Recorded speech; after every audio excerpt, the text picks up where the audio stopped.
If we look into the specifics of where this money came from, it wouldn't be all that pretty. But anyway, let's look at this chart. Now, by the way, yours truly is not included. I am not on this chart. I don't know if that's a good thing or a bad thing. The Young Turks made the chart. Apparently, David Pakman made it. Lee Camp made it. And then on the right, you can see here, we have basically all the Fox News shows like The Five, Cavuto, Greg Gutfeld. Greg Kelly made it. He's like a Newsmax host. I think you also have the Daily Wire on here somewhere. You can see Alex Jones. He's on the bottom far right. But notice something about this chart. It drives me crazy that this is a thing that people think is real and worthy of pretending like it's objective, right? You'll notice.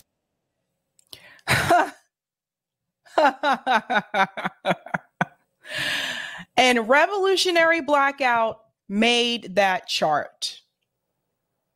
So this is Kyle Kulinski complaining that he's not on this chart, but then he said that this chart is not objective in any way, shape, or form, that it's not a big deal, but he's complaining that he's not on the chart. Goes on to point out Lee Camp, who is right next to RBN, and you'll see he pauses here. Watch this. This is so hilarious. This was sent to me yesterday. This is hilarious. Watch it. It wouldn't be all that pretty. But anyway, let's look at this chart. Now, by the way, yours truly is not included. I am not on this chart. I don't know. Let me pause. Here's Lee Camp right over here to the left. Okay. So this chart is the new Mediaite chart in reference to media bias chart. So they have the right, which is on the right. So these are all the shows they consider to be on the right. And they have left, right? Which is all the shows they consider to be on the left. And Revolutionary Blackout Network, the network I'm a part of, is the furthest to the left on this chart. But notice how Kyle will mention Lee Camp and he'll pause when he watch this. That's a good thing or a bad thing. The Young Turks made the chart. Apparently David Pakman made it. Lee Camp made it. And then you see that? And then this is just a perfect example. First of all, shout out to my comrades over at Revolutionary Blackout Network for making this chart, because we're not a large network. We don't have a large YouTube channel. So a lot of people, for the most part, still don't know who we are. But Kyle knows who we are. Kyle knows who we are because Crystal knows who we are, because Crystal follows RBN on Twitter or X, whatever you want to call it today. But notice how he does everything that he can to make sure that he will not mention RBN, because he does not want his audience to know who we are. So shout out to my comrades at RBN for making that chart, because more people will know who we are now. And it's funny because in a way, you do introduce your audience to RBN without realizing it, without saying our name, because if you look at some of the comments on this video, there are actual comments where people say, oh, that makes me interested to check out Revolutionary Blackout Network now. So even by trying to avoid us, which apparently I guess he didn't notice this before he went live, he still in a way is introducing his audience to us. The ego, I gotta tell you, shout out to RBN. Shout out to RBN because we are not huge. But anyway, that was our little cold open. Welcome to Sabby Sabs podcast. I'm your host, sabrinasalvati. If you are new, I want to let you know that Sabby Sabs podcast is a part of Revolutionary Blackout Network. You can catch me there on Thursdays and Fridays, and you can catch me here on Tuesday, Thursday, Friday, and Sunday. And welcome back, guys. I hope you're having a great Labor Day weekend. I was actually just in Maine yesterday. Sometimes it's nice to get away, even if it's just for one day. But shout out to everyone watching on YouTube, Rockfin, and Rumble, and Twitter. And welcome back. Shout out to RBN for doing the damn thing. All right, it's Sunday. So you guys know how it is on Sundays. I'm just going to jump right in. We're going to go ahead and give a shout out to everyone who's a Sabby patron. First, Eric, we might need to clip that as a, maybe we could do it. I could do it as a YouTube short. We might need to clip that. Shout out to everyone who is a Sabby patron. Thank you guys so much for your support. If you're interested in being a Sabby patron, I have 5 categories: Ultimate, Sabinators, Sabsters, and of course, Sabbies, and those members. All of their names are listed here. You can also see their names scrolling across the bottom of the screen there on the ticker. And I also want to give a shout out to new Sabby patrons. Over here, we call them newbies. Let's give it up for Susan, Mackenzie, and Miko. Whoop, whoop. Thank you guys so much. And welcome all. Welcome. Man, it's been an interesting week, huh? It's been an interesting week. I have another shout out to make as well. I told you guys, I think it was a couple of days ago, that Rome, my comrade from RBN's documentary, Death to America, was released, obviously, but also he was at an awards event for documentary filmmakers, right? So his documentary was nominated for an award. I found out also yesterday that Rome's documentary did win an award. So let's give a big whoop whoop and shout out and kudos to Rome. And I'll actually pull that up. Eric, when you find that, let me know. It should be on Rome's Twitter page, and I can play that little clip there for people. But shout out to, we're doing the damn thing over at RBN. So that makes me really happy, really happy. Okay. But we do have some stories to discuss. I want to go ahead and share that thumbnail. So let's go ahead and jive on over to the thumb. All right. What are we discussing tonight? Tonight, we're discussing Glenn Greenwald defends Cornel West. So we're going to talk about this interview that Glenn Greenwald had recently with Megyn Kelly. Glenn Greenwald's been busy this week. He really has. If you think about it, he's been doing the damn thing. So shout out to Glenn. We're also going to discuss AOC admits it. And what does this have to do with Ryan Grim? So you'll notice Ryan Grim is in that picture right next to AOC. We're going to get into that. We're also going to discuss Joe Biden water alert. Now, this is something in reference to the infrastructure in this country and why you should be concerned. I'm going to tell you what the Biden administration has been planning to do in reference to water in this country. And that concerns all of us, right? Like, this is not like this only concerns a certain segment of people thing. It does not. Okay.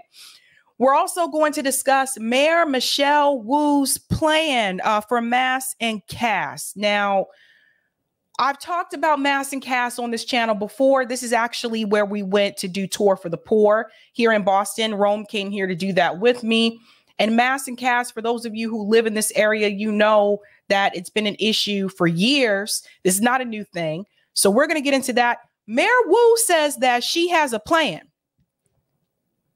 So she says she has a plan. So let's go ahead and see what her plan is. And I'm going to tell you why I don't think her plan is actually, I don't think her plan goes far enough. But I will say that we also need to start talking about what we could do instead, because I feel like she's just doing a short version of it. Eric, if you go to my page, I retweeted it, so it should be on my page. And then I also have a bonus story. This story coming out of Nevada. I don't know if you guys are paying attention to what's happening on the West Coast. There's this story coming out of Nevada. This also is connected to Burning Man. So Burning Man is this huge, crazy event that takes place in the middle of the desert. We're going to talk about that and what's happening there and what happened with the people that were at that event and people in Las Vegas as well. Now, I've never been to Nevada, but from what I've seen, it doesn't look too good. It'll be under, I got it, Eric. There it is. Okay. So again, shout out to Rome. Thank you. Oh my gosh. We're doing the damn thing over at RBN. Congrats to my comrade Rome and Right Brain TV for making his award-winning documentary.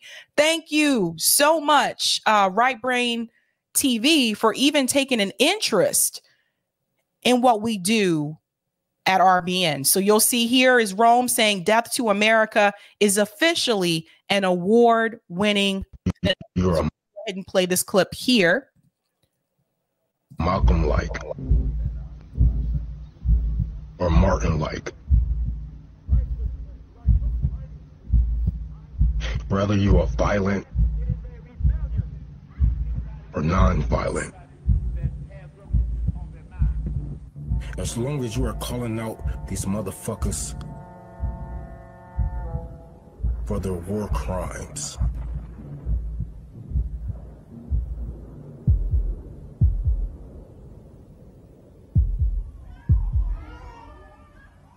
as long as you are calling out the government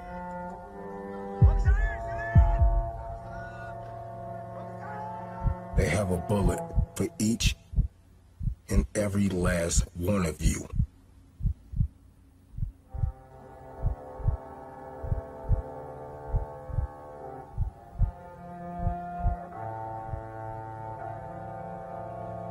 My goal is to get you to realize your life has already been taken from you.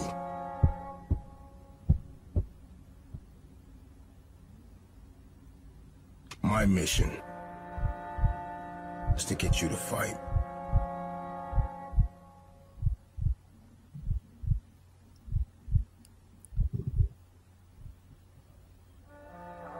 We should focus our dedication for liberation,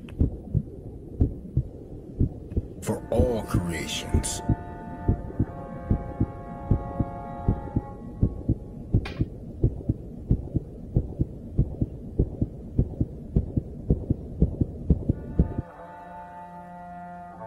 What I live for, who I fed,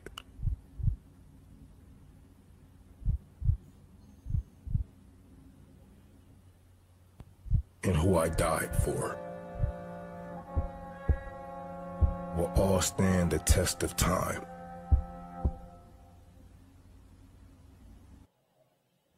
All right, all right. Yes, that is just a little snippet there from Rome's documentary, Death to America. You can watch that full documentary on Revolutionary Blackout Network, so you can see the full thing there. And Rome is actually in the chat. What's up, JB says, this was awesome. Right Brain is great ally. And there's Rome. Glad y'all like it. Thanks, Sabby. Of course, of course. The documentary is really good. I've sent it to multiple people, and people are like, oh my gosh, this is really good. Really good job. So shout out. We're doing the damn thing. Speaking of doing the damn thing, we're going to get into this first story here that happened at the Burning Man Festival. So for those who are not familiar with Burning Man is one of those festivals, like some people will say it's similar to Coachella, but not really. Burning Man's a little bit more trippy, so to speak. You know, they have all these different festivals, like there's been Woodstock, right? There's Coachella, there's Burning Man. Burning Man is kind of one of these festivals that you go to, I guess, really release yourself, so to speak, right? So there's a lot of love, and I think there's a lot of drugs too, and all this kind of stuff, but more artsy, trippy kind of way, right? And they usually set something on fire at Burning Man, like a giant object on fire, right? So apparently this year for Burning Man, it was not so good for those festival goers. Now, this came from Raw Alerts. I got a couple of videos to show you here in reference to what happened there.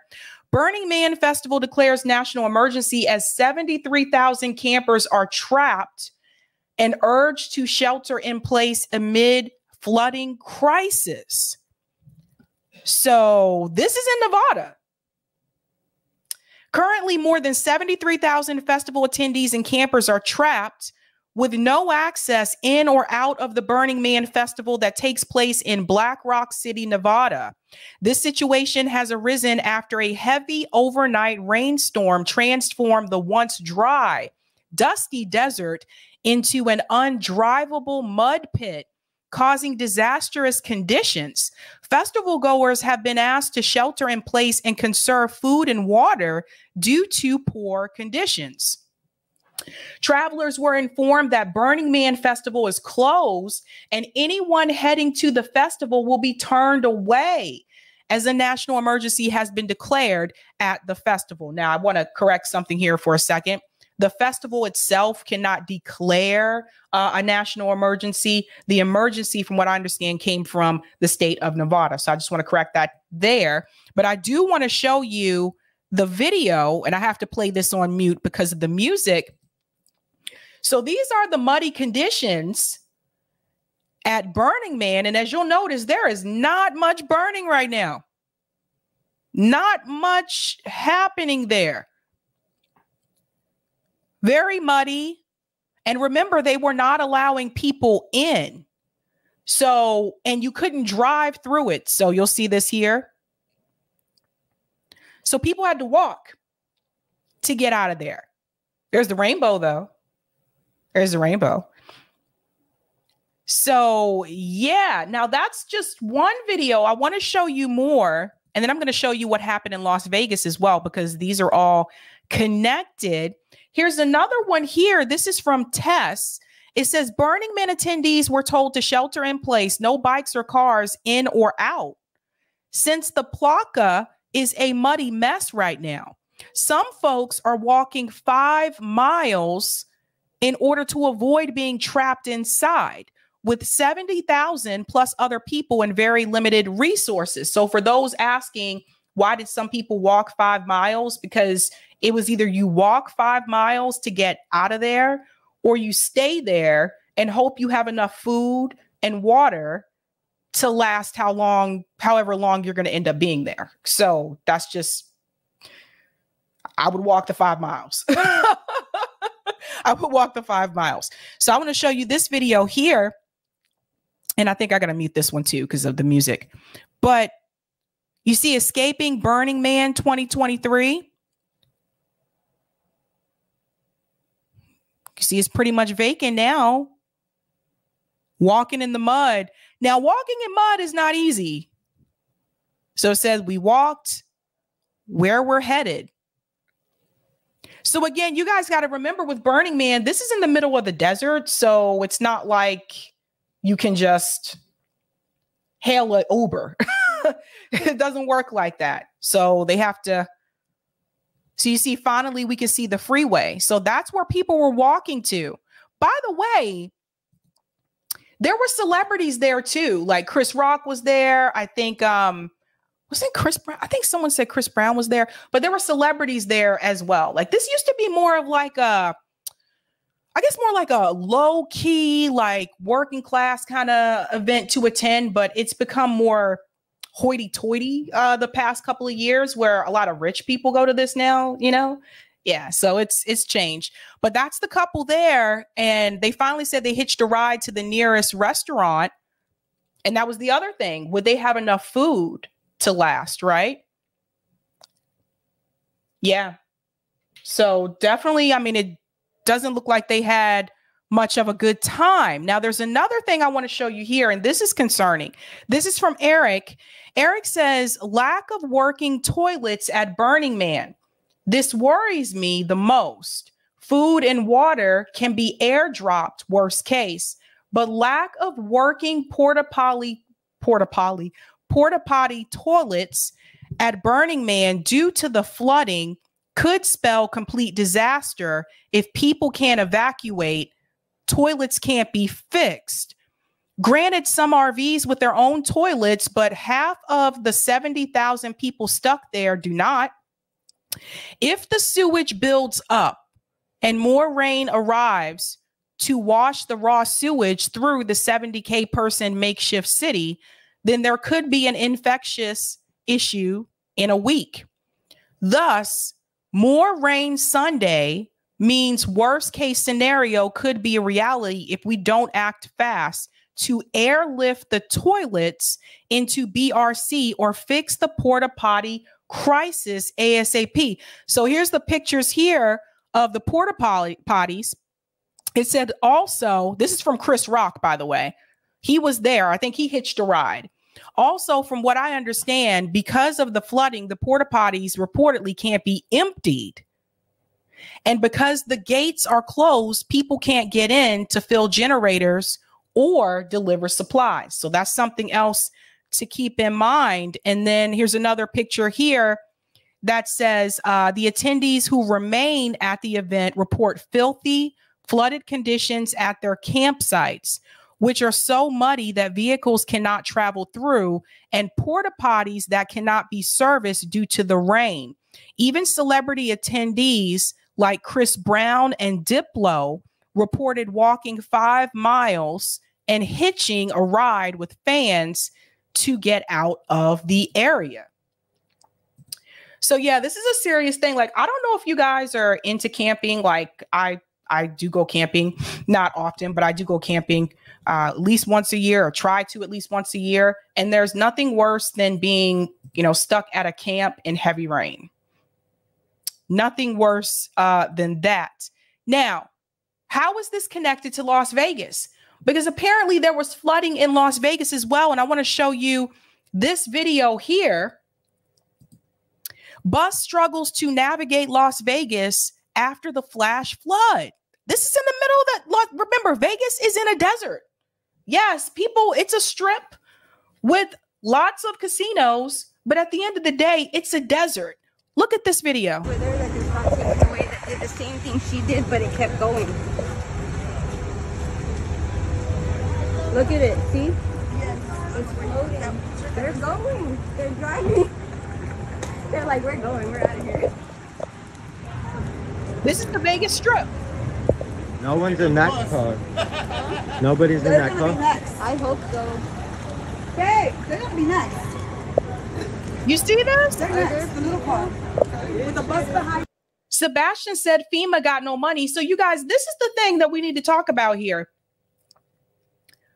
How are they going to fix this? Because remember, Nevada is not used to this. Like, if this happened on the East Coast, especially down south, if this happened in Florida, they know how to deal with this, right?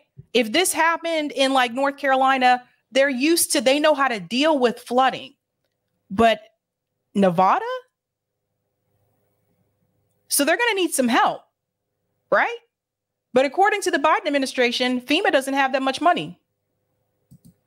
Let's continue this video. Oh my gosh! Stop! What are you doing? Oh my God! You guys see the car? What are you doing, bro? What? By the way, do not attempt this. Don't ever attempt this. Idiot! Come on, you're making it worse. What the? Holy shit! Holy shit! Come on! Although there's people in that car. Oh my God! Are you fucking kidding me? Are there people in that car? Not if there's people out of the car. Oh my God! Oh my God! This is crazy. People are crazy right now. Like, I can't believe this. Even this guy, like, what are you doing?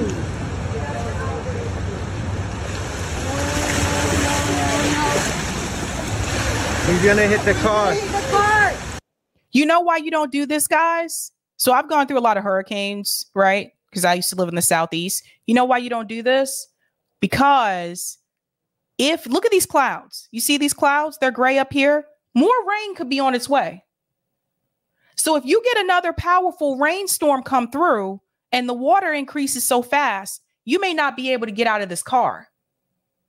So you don't do that. And try to open a car door in a body full of water. That too, JB, you flood the engine. Exactly. Right? So this isn't safe. But again, they're not used to this. So I think they just don't know what to do. Oh God. Oh my God. Oh my God.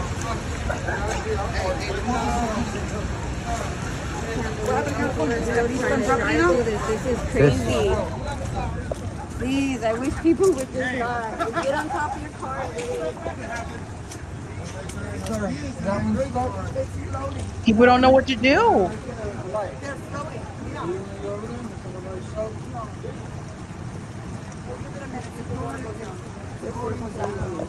can't believe we're trying to drive through it and then making it worse on other cars. It's just ridiculous. They could just push his car. Man, yeah, don't attempt that at home. Don't do that. And there's another video I wanted to show you here now, because people are making this connection. Now, it could just be a coincidence. It may not be related at all, but people are making this connection because they remember when climate protesters were protesting the Burning Man festival. Let's take you back to this video here. Climate protesters shut down Burning Man. Rangers rammed through the blockade. So I want to look at the signs here. General strike for climate, abolish capitalism, burners of the world. So look at this. Again, could just be a coincidence.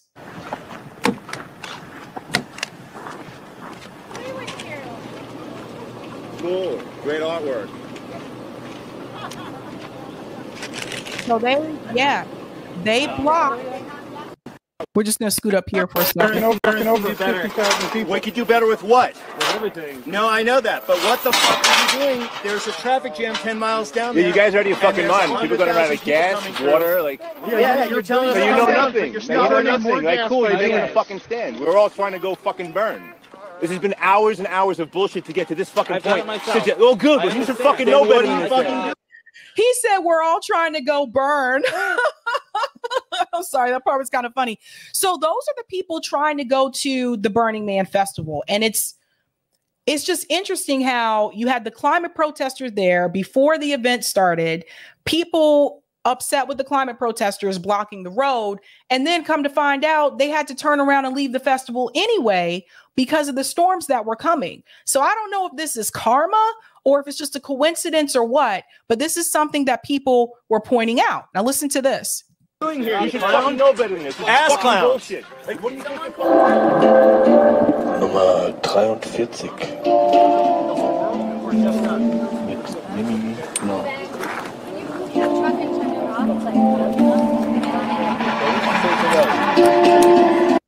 Now she's tied. She changed herself to the chair.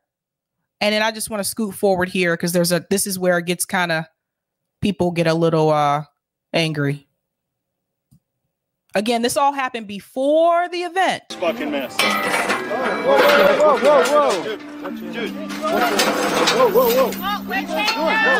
You want to get along. My kids you can't block the road. You can't block the fucking road. You're going to hurt someone. I don't care. Look, there's traffic coming. There's people with medical problems here and you want them to be in the fucking hot sun. The truck says, I got 4-wheel drive. This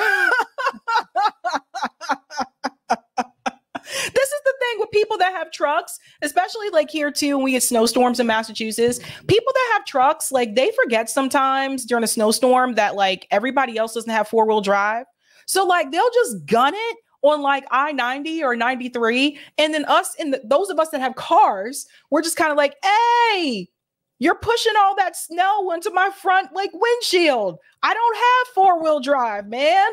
I can't plow past like that. But the truck driver guy's like, I got this. Yeah. Call the cops. Call the cops. Who says we're not the cops? Call the cops. Show me your badge. Call the cops. You guys are fucking clowns. Lock into the entrance right now. Lock in. Get over here. 5 fucking people together. Wait for the cops. No, the cops are coming. They're right over there. Right now. Oh, we're not burners? Wait for the cops. You're putting my life Oh, well then you can fuck off. Whoa. Is this burning, man? Yes. This is burning, No, man. this is a road. Man. Are you... Now, remember, she's chained to the pole. So it's just, and this is one of those things, you know, I 100% stand for protests. Like I've protested multiple times. Like I am an activist. I do stand for those things. For people that consider climate to be an existential threat, for them, blocking a road it's worth doing, because they're saying that, like, look, this is an existential threat. And so we don't care that you're trying to go to this event. We want to stop you in your tracks where you are right now and convince you to turn around. Now, obviously, a lot of these people have driven for miles through the desert. They've gotten this far. They're most likely not going to turn around, right? But what was crazy, the irony of all of this, is that they still had to leave the festival. And that's why I wanted to make the connection between the two, that climate protest that happened, people going to the festival, but then had to turn around and leave the festival anyway. So I don't know. It's like an Alanis Morissette moment, right? Like, isn't it ironic? Don't you think? It's just really, it's weird. It's wild. But that is the thing that people have to understand. I try to get people to understand both sides. For people who do consider this to be a serious threat, they don't see a problem with blocking the road. For the people who want to go to the festival, they're like, I spent all this money on this festival. I've driven this far.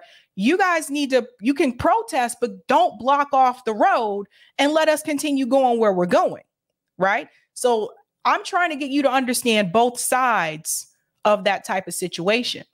Me personally, in reference to protesting, I personally don't feel comfortable standing in the middle of the road, blocking off a road, because some of these protests that I've seen and that I've been at, there are some people who are in their cars who will try to run you over.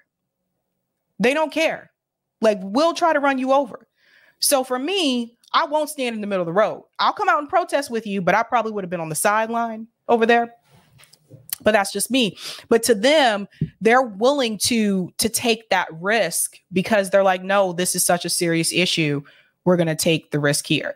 Eventually, the cops showed up and had the protesters leave because they were blocking the road. But I wonder how you guys feel about all this. Is it ironic? Is it karma?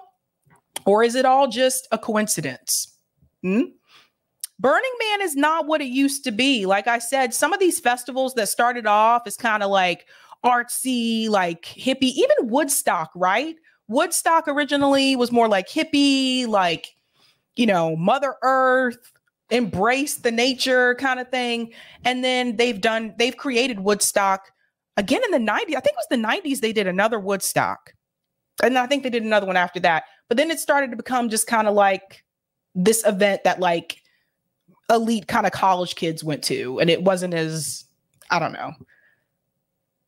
It wasn't as cool when it was just more authentic, right? So once it becomes a brand, it's not cool anymore. Not cool anymore, in my opinion. But yeah, that happened. So for those of you that live out that way, I hope you are okay. Shout out to P. Smith for becoming a Sabby member. Whoop, whoop. Thank you, Warren, for the super chat. So climate protesters didn't prevent Burning Man, but climate did.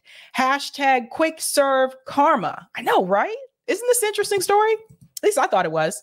Shout out to Ooey, says the climate is changing because of solar flares or eruptions. It is the cosmos affecting the climate. The magnetic poles are weakening and shifting. It has nothing to do with activity on Earth. Interesting. I have to say allegedly because we're on YouTube.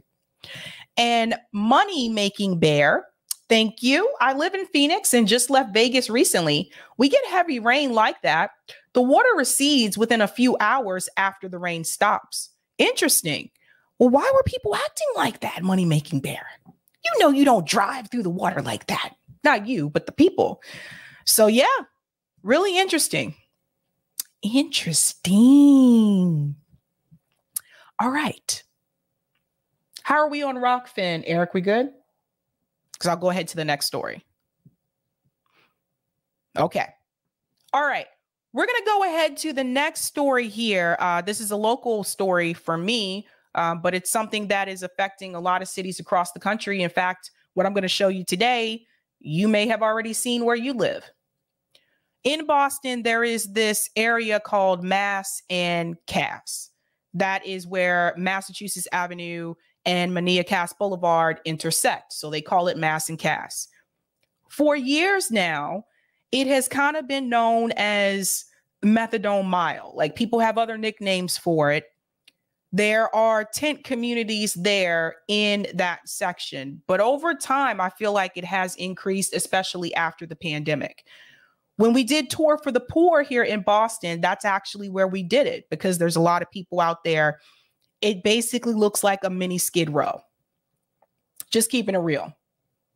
Well, it's been a problem for years. Now, Mayor Michelle Wu is attempting to try to solve this problem. Now, she says she has a 3-step plan to fix what's happening at Mass and Cass in Boston. But first, I want to show you what is happening. I want you to see this for yourself. A lot of people look at Boston and they think of it as this beacon of academia, right? Tech's really big here. In fact, we're number 2 in startups after Silicon Valley. People kind of see it as this academic elite place. And yes, there is that presence here as well. But there's also a lot of poor people, and there's also a lot of people who are homeless.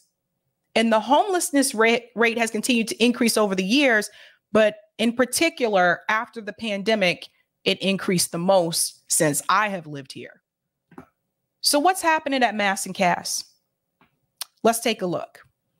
The mayor's plan starts with an ordinance allowing Boston police to remove tarps and tents from Mass and Cass, but only after offering a person shelter and other supports. We're not trying to criminalize folks that are homeless. Boston's police commissioner says this enforcement will get people the help they need while getting... We're going to pause here because I want to show you something. You see this? Let me go back just a little bit. This right here. A person shelter and other support. I'm trying to. We're not trying to criminalize, folks that are homeless. Boston's police commissioner. You see this? See, this is the side of Boston that you don't see. When people come here as a tourist to Boston, the tour trolleys, the duck tours, all those little vehicles that you get on as a tourist here when you come to Boston, they're not going to take you to this part. This is the part that you will not see. This is the area next to Boston Medical Center, right? And for most people, they would probably be shocked to see this. If I showed this to most people and I said, what city do you think this is? Just a picture. Most people would not say Boston. But that's why I like to talk about these things, because I want to show you we have this issue here too. Let's continue. Commissioner says this enforcement will get people the help they need while getting criminals off the streets. Get them either away from the area, out of the city, or actually in the criminal justice system where some of them actually belong. The plan also includes opening 30 transitional beds and services at 727 Mass Ave, providing brief stays as people move in. Okay. Hold on to that thought, what they just said there. 30 beds, transitional beds, offering people brief stays as they will transition into more permanent residence. Hold that thought and hold that number 30 in your head, because I have something to say about that. Into more permanent housing. It's really not intended to be a revolving door or backfilling spots as a permanent location, but just to manage this very significant transition that will happen. They have no idea and no plan for where they're going to go. David Stone is the president of the Blackstone Franklin Square Neighborhood Association. They want to find solutions, but question what makes the mayor's plan this time different. They already have existed at Mass and Cass, and they've turned out to be magnets for drug dealers, for property crime, and just general chaos. He worries that crime will spill into the South End, but the police commissioner says there's a plan. You see this? This is right here in Boston, guys. This is in Los Angeles. This is in San Francisco. This is in Baltimore. This is in New York. This is Boston, Massachusetts. And this is a part of Boston that you will never see if you come here as a tourist. This is the new mini Skid Row. Now, it's been here for a long time. Like, this has been an issue for a long time. For a long time. Through multiple mayors. We had this homelessness issue under Mayor Menino, who was mayor when I first moved here. I believe Mayor Menino was mayor for like over 20 years. So he'd been for a long time. Then he passed away. This was an issue under Mayor Marty Walsh, who now works for the Biden administration. And it's an issue under Mayor Michelle Wu. So it's not a new problem, but it has increased because they never solved the problem to begin with in the first place. Let's continue. To prevent that. I know people may be fearful that it's going to come to their neighborhood, but the reality is we are going to be in every neighborhood just to make sure that that doesn't occur. Now, the president of the Neighborhood Association says they have started a petition and are collecting signatures asking the city council not to sign off on the mayor's new plan. The mayor says she plans to file that ordinance on Monday with plans to have it presented in front of the city council on Wednesday. Okay. So now you're going to hear from Mayor Michelle Wu herself about this plan. I want you to hear what she has to say. But I want to bring up a point really quick. Notice there's no one speaking from the other side. Now, we did tour for the poor there. Everybody there is not on drugs. See, that's what they would have you believe. Not everyone there is. But you're not hearing from anyone on the other side. And the city, if you heard, the city council, they don't even want this plan to go through. They don't want to help these people. Now let's hear from Mayor Wu and listen to her break down the 3 steps that she has in reference for this. Will give the police the authority to do that? I mean, effectively, this should do that? So there are 3 components of what the city is doing. 3 components, right. First is an ordinance that would directly empower the Boston police to be part of removing the tents and tarps that have really shielded the violence, criminal activity, weapons, human trafficking, and much more that's been happening there. Second. Okay, this is the same thing that happened in New York City where the police officers came in and they removed the tents from the homeless. Now, Mayor Wu is trying to do that same thing here in Boston in reference to mass and Cass. So you see how sometimes these mayors, they will actually see what's happening in other cities, what other mayors are doing in reference to an issue, and then try to implement it here. Let's go to step 2. Second is to allow for the significant transition of the street in dispersing some of the crowds and really targeting that criminal activity by making sure that no one will be left without anywhere to go. And so we're creating some additional transitional beds and expanding shelter capacity in many of our shelters. How many beds? So we're looking to serve up to 30 people who will potentially be displaced from shutting down the tents on the street. Many, many more of the people there already have housing and are using the tents for other purposes. Let me just explain something. As someone who has been there and has done tour for the poor there, and we were just there recently. Eric, my producer in the background, can tell you we were just there recently delivering food. And I'll tell you this. They need more than 30 beds, boo. They need more than 30 beds, and they need to be giving people homes, not beds. Do you see the way of thinking here? The bar is so low. We're going to offer them 30 transitional beds for temporary place of stay, and then they'll find a permanent residence. With what money? With what job? I know people that have professional jobs here in Boston that can't afford to move. That can't afford to go to another apartment. You got what, you need 3 months rent? You know how expensive rent is here in Boston? These transitional beds, if you look at how they've been implemented in other cities, they're not really working. The idea, and they had these sheds in LA. JB and I covered this a while back.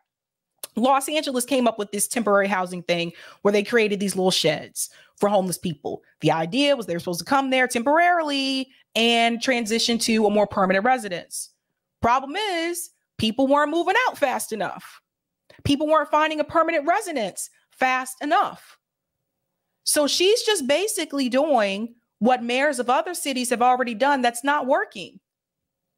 If you look at a state like Mississippi, they handled their homelessness crisis. You know how they did that? They built them homes. Permanent housing, not temporary housing. Let's let her continue. I have some more to say. And that part might be in anticipation of the next thing. 30 doesn't seem to be enough. I don't know what the number is. I don't know what the population is down there, but 30 doesn't seem to be enough. I think it's hard to, if you're just kind of driving by and taking a quick look at what's happening, you know, on your way to work or somewhere else, it can be hard to understand the dynamics and how it's different now compared to, let's say, 3 years ago or even a year and a half ago. On average. Michelle, hun, I've been there multiple times. We've been there multiple times, giving out food to people. And even I can tell you, you need more than 30 beds. Either the city is being cheap or Michelle doesn't have a full grasp on the situation there. She hasn't been there as many times. Let's let her continue, and then I'm going to tell you how they could actually fix this problem. There's about 200 to 230 people there during the day. A very, very much smaller number of those folks actually are in need of housing. Most everyone else has housing already, and there has been growing drug dealing and violent activity happening because we have built up the housing and services to serve people and get them into the right spots and move along the pathway to recovery. And so now it's time to make sure that all of our workforce is safe and that we're bringing it all together before it gets too cold and people are out on the street in winter. But people are already out on the street, Michelle. So let me explain something here. This is a Band-Aid on a wound. They're not healing the wound. They're just putting a Band-Aid over it. And I want to explain what I mean by that. These temporary 30 beds that people are supposed to stay at for I don't know how long, but it's not going to be long. And then they'll find permanent housing with what money again? If you're looking for just a studio apartment in Boston, you need at least, they said the average one bedroom's over $2,000. Let's say a studio, you find one for like $1,999. $1,999. Let's say you find that, right? You need 3 times that. 3 times that. Oh, and don't even think about public housing because they're going to tell you that's all full and there's like a 5-year waiting list. So don't even think about that. How could they fix this problem? Number one, they need to ask, what is the underlying issue? It's too damn expensive here. People are not making a living wage. We can get into the whole issue about the drug use as well, but the reality is this is a cost of living issue. 2, instead of finding temporary housing for these people, why don't you build permanent housing for them? Because I'm here to tell you, when 10 people leave, 20 more people will take their place. When they pull 10 tents away from Mass and Cass, 20 more people will take their place. They're not fixing the root cause of the issue. So what Michelle Wu and other city leaders could do is that they could actually just purchase an area of land and they can build permanent housing for the homeless. But they're not going to do that. And why won't they do that? They won't do that because these city officials, including Mayor Wu, are in bed with real estate investors.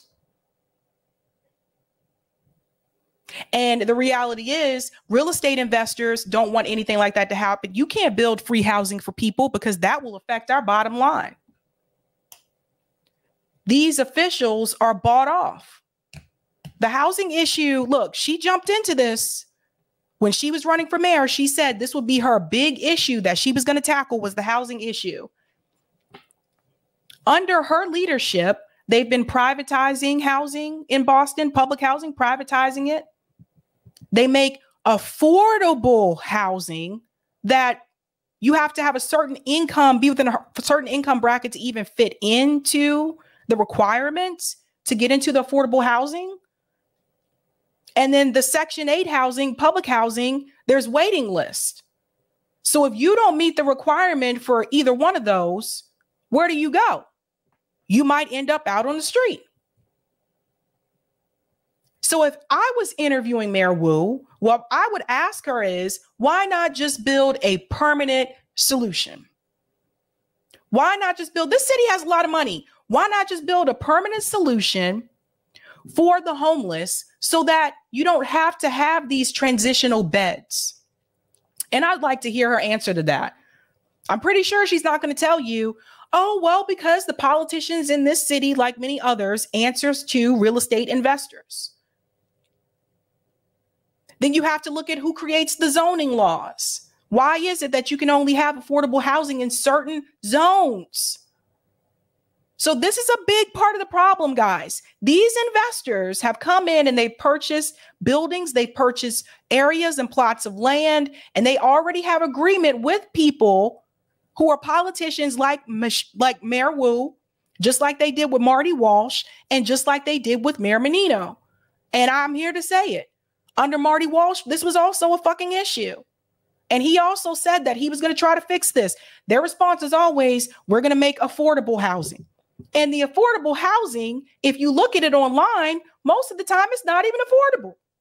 I'm looking on the city website and I'm seeing apartments on there under affordable housing that are over $4,000 a month.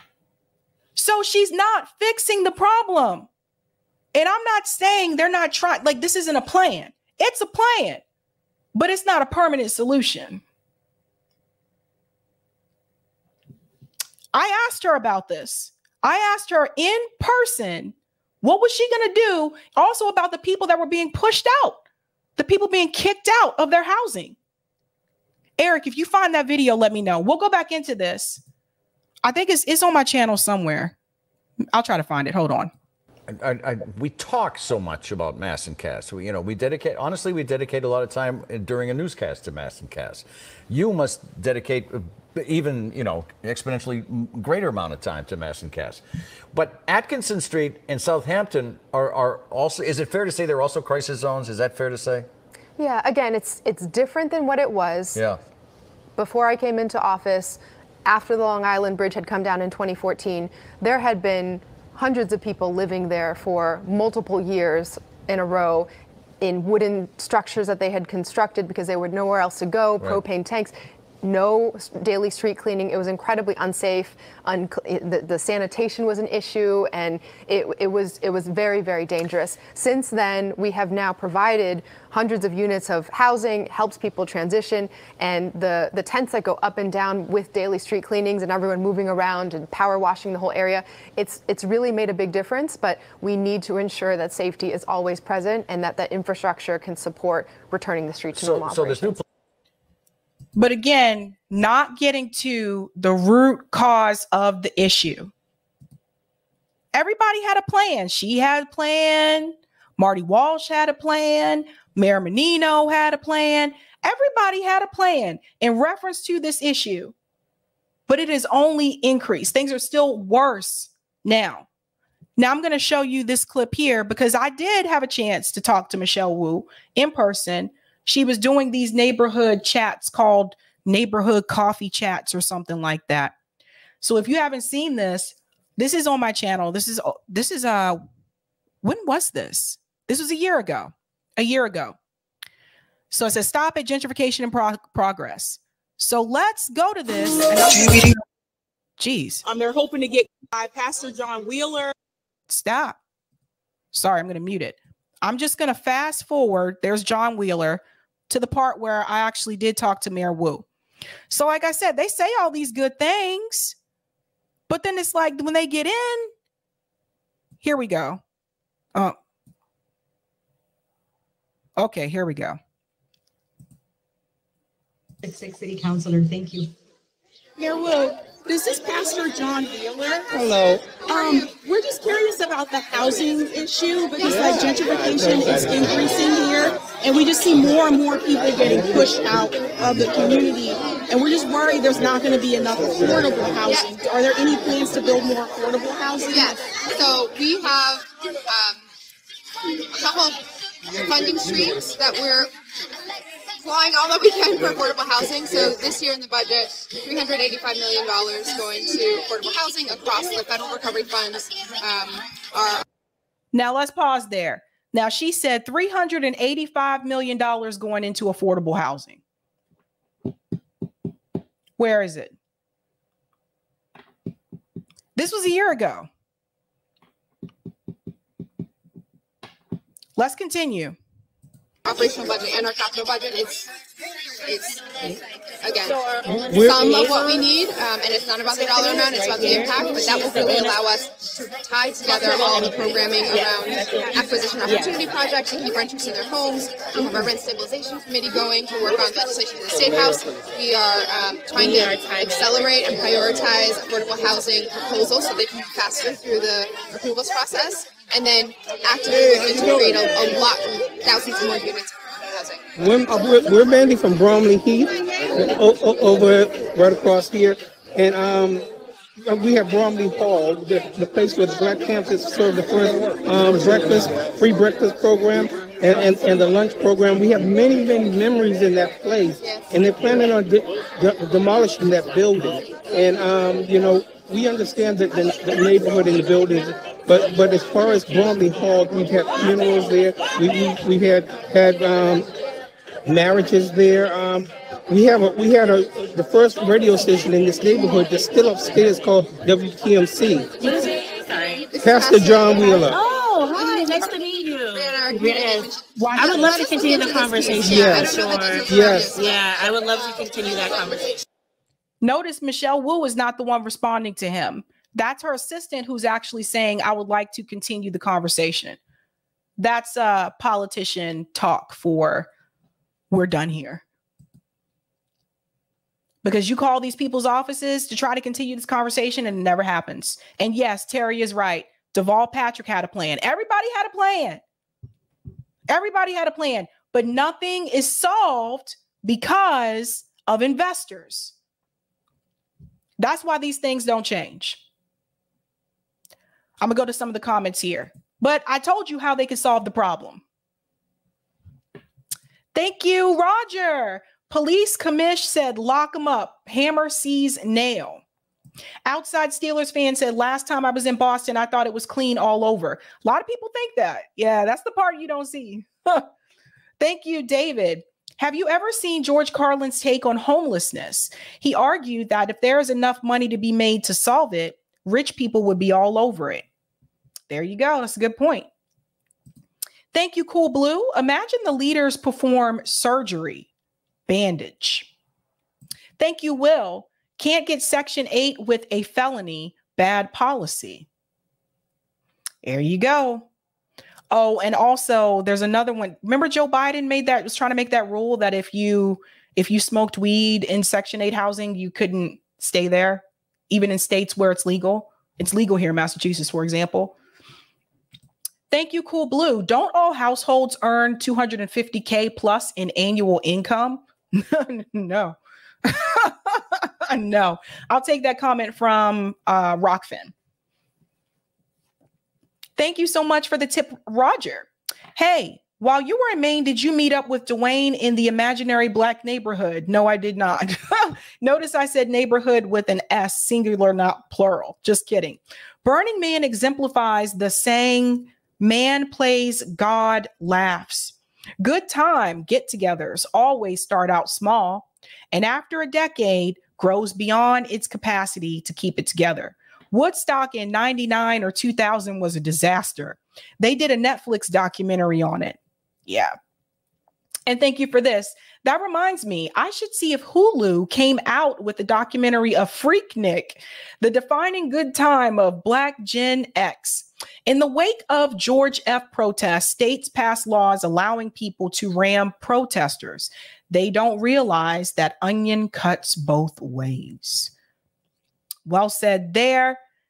And thank you for this as well. Let us continue reminding people that at the start of Joe's presidency, Justice Kavanaugh told Joe, we will extend the rent moratorium until August, but don't come back to us if you need another extension. We won't honor it. This is on you. In other words, do your job.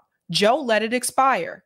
A month later, 2 years ago, tomorrow, he kicked people off of unemployment. Time for CB4, public bank, and outlaw PE from owning housing, or private equity from owning housing. Bypass Eldridge. Thank you so much for that. We are moving on to our next story, which I think affects all of us. We all drink water, right? We want to talk about this infrastructure report regarding the Biden administration and how it relates to water. Now, I want to give a huge shout out to Common Dreams because they're the ones that reported this. So shout out to Common Dreams for doing the damn thing. You guys need to hear this. This is what they're trying to do with your water. Listen to this. Biden infrastructure report pushes disastrous water privatization schemes. President Biden should have never appointed an investment banker to chair an advisory. I don't know why I keep saying advisory council for the nation's infrastructure. Let's get into this, guys. This concerns all of us. An under the radar report by the U.S. President Joe Biden's National Infrastructure Advisory Council should not go unnoticed. Now, this is coming from Food and Water Watch. It says, buried in the document is a call for the privatization of U.S. water systems, which progressive lawmakers and civil society groups have long opposed. So when we talked about that debate that just happened on Breaking Points with the DNC paid op, and the other gentleman, Link, that was the independent. When the DNC op Harry was trying to talk about Biden's great things in reference to infrastructure, notice this was not mentioned. Let's continue.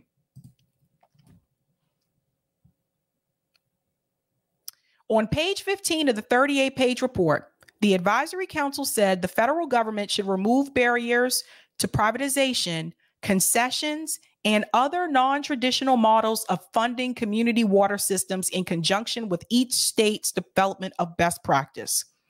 Each state's, this includes all of us.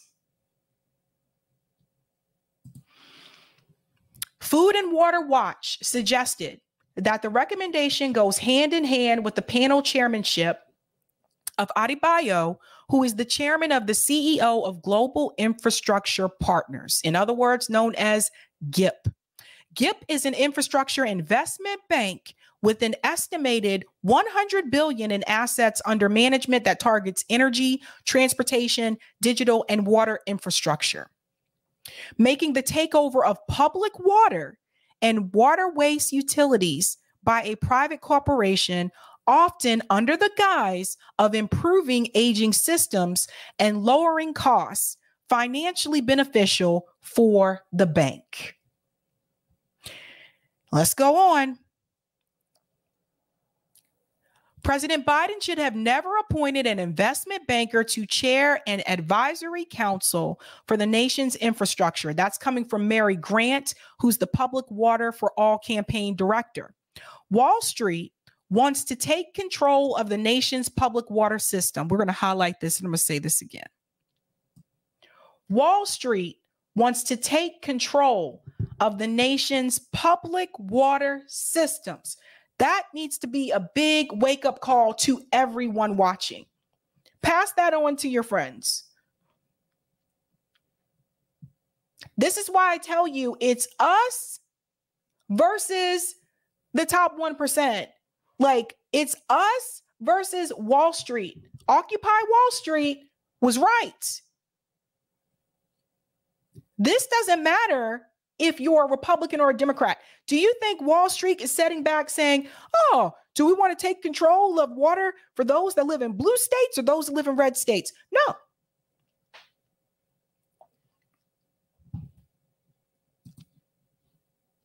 Wall Street wants to take control of the nation's public water systems to wring profits from communities that are already struggling with unaffordable water bills and toxic water. So when I saw this, I immediately thought of Flint, Michigan, Jackson, Mississippi. We can talk about Hawaii now. And there's many others. They really want to make it even more difficult for people who are struggling in this country. FWW has analyzed water privatization schemes for years, finding that it often leaves, okay, they got a typo. Finding that it often leaves communities with higher water bills, worse service, job losses, and little control to fix these problems. It's almost as if they are trying to eradicate the poor. Almost as if they're trying to find more ways to make life more complicated for poor people. Let's continue. 2018 report by the group titled America's Secret Water Crisis found that out of 11 privatized water utilities across the U.S., all but one refused to provide data about shutoffs for non-payment. The group's 2011 brief, Water Life, showed that low-income households are disproportionately affected by water price hikes by private owners, as privatization turns a resource recognized by the UN as an essential human right into a commodity. And this is something that my dad told me a long time ago, that eventually it's going to get to the point where people are fighting over water. There's been wars for all different types of resources, right? Wars for oil, wars for opium, but we haven't had the water wars yet. And this is something that we really need to pay close attention to. This is why, like, they didn't really want to do anything in reference to Flint. This is why they're not doing anything in reference to people in East Palestine, Ohio right now. They don't care about these working class people. They don't care about poor people.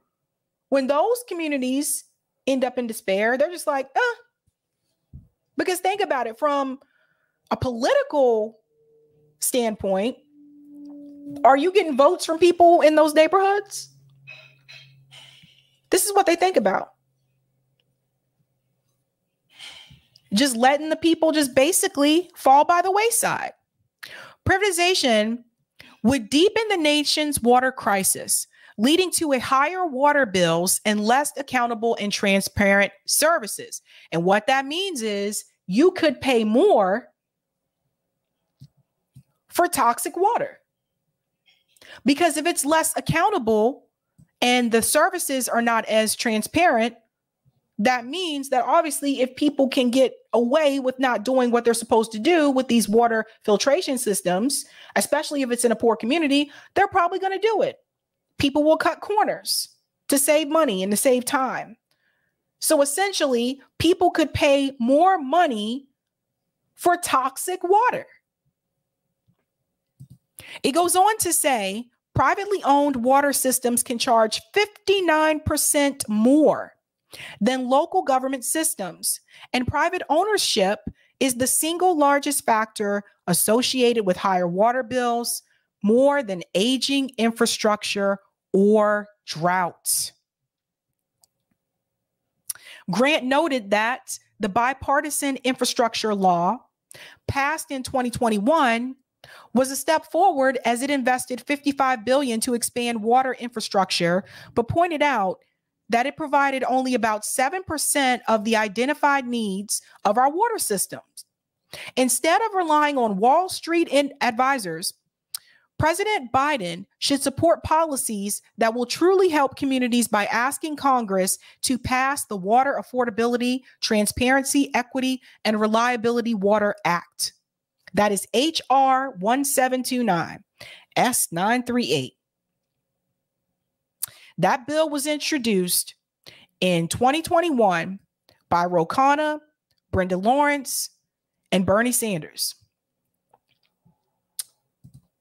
But apparently, according to our senators and our congressmen and women, they don't consider this water transparency bill, they don't even consider that to be a priority. It's more important to them that they send packages to Ukraine that include clean water, which they have done, than to make sure we have clean water and to make sure our water is not privatized.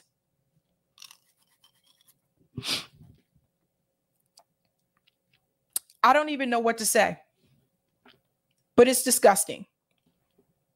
And so when people tell me voting for the lesser of two evils, what evils? What do you mean? How is it less than? Joe Biden over here on the sneak, trying to make it okay for people to privatize water. One more piece here, and then I have a video clip to show you. It says the Water Act would expand funding to small, rural, and indigenous communities, create a water trust fund, fund projects to eliminate per- and polyfluoroalkyl substances, or PFAS, contamination, and require the EPA to analyze water affordability, shutoffs, and civil rights violations by water utilities, among other steps to improve public water access.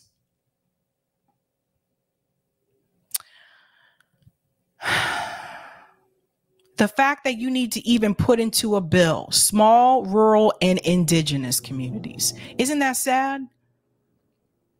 The way they're treating these people.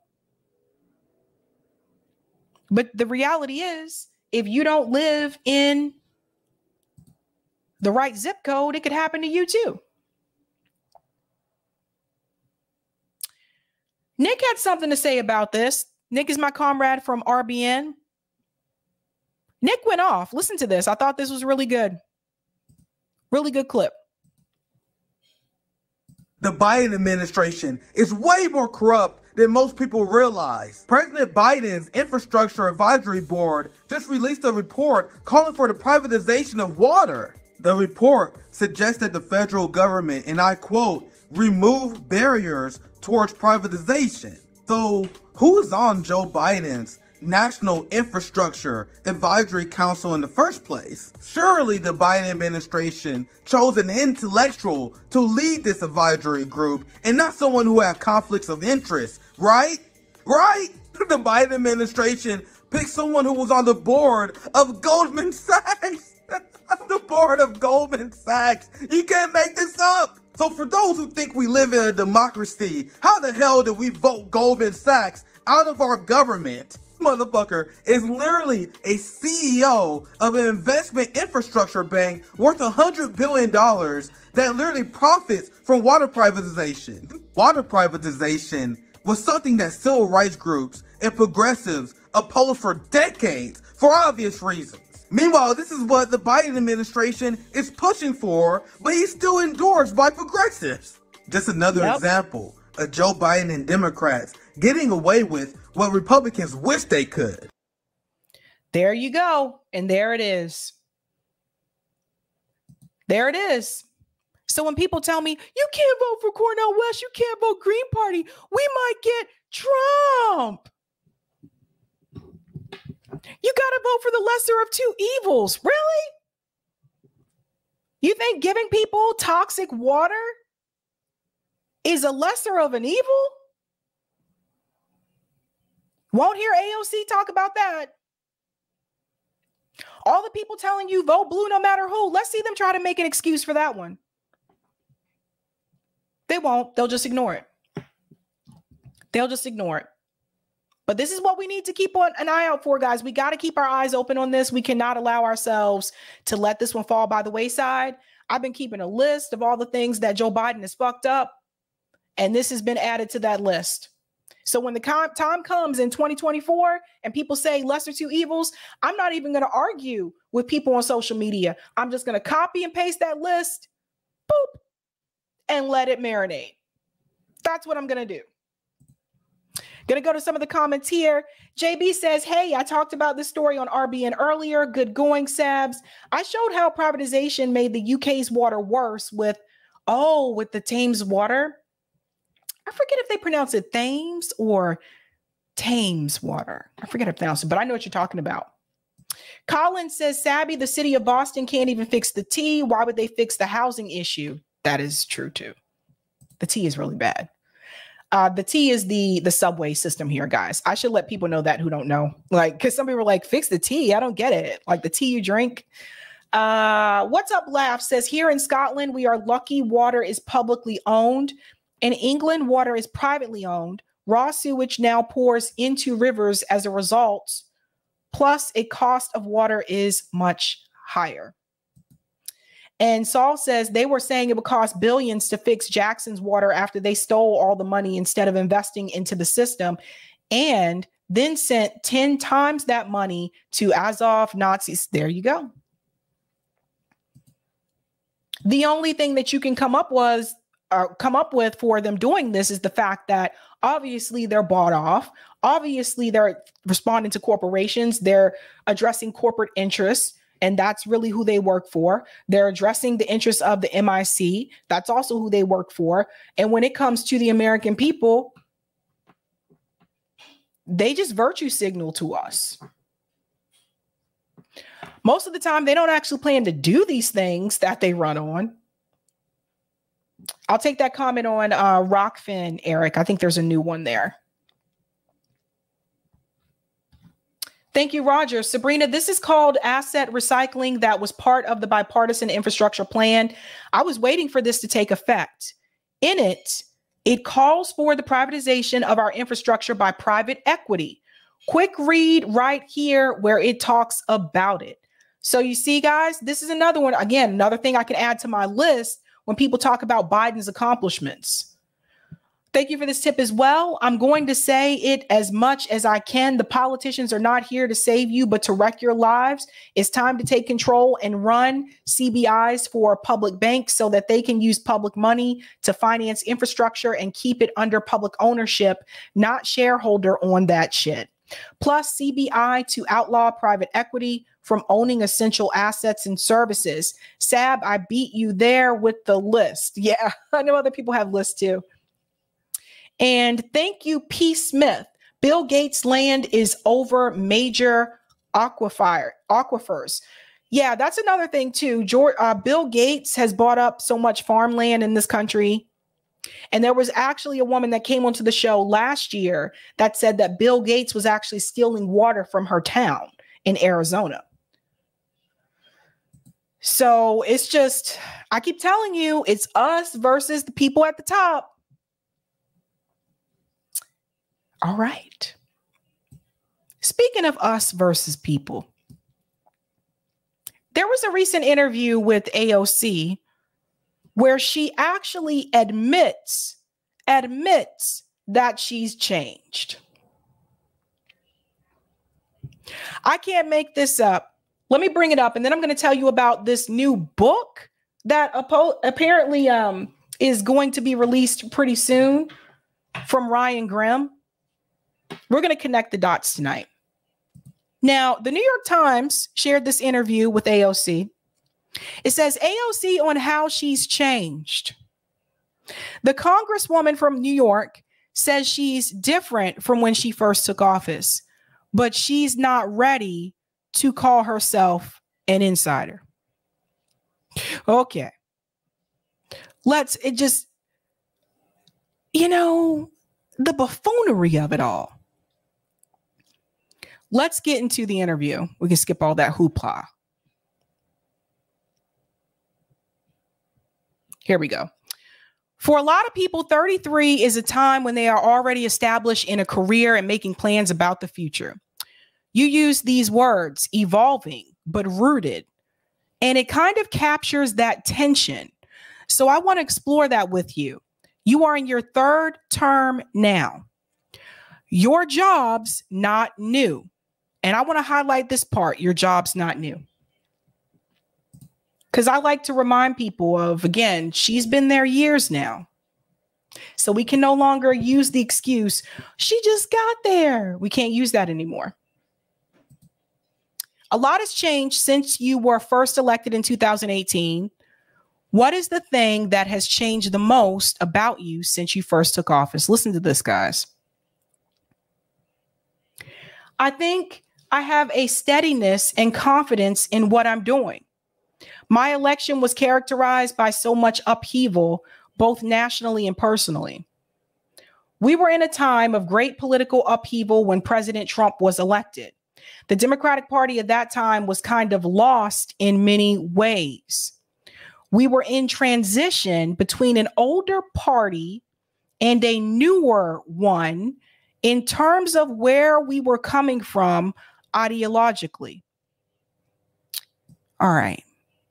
She says this like this is a good thing. It's not. I want to debunk something really quick here.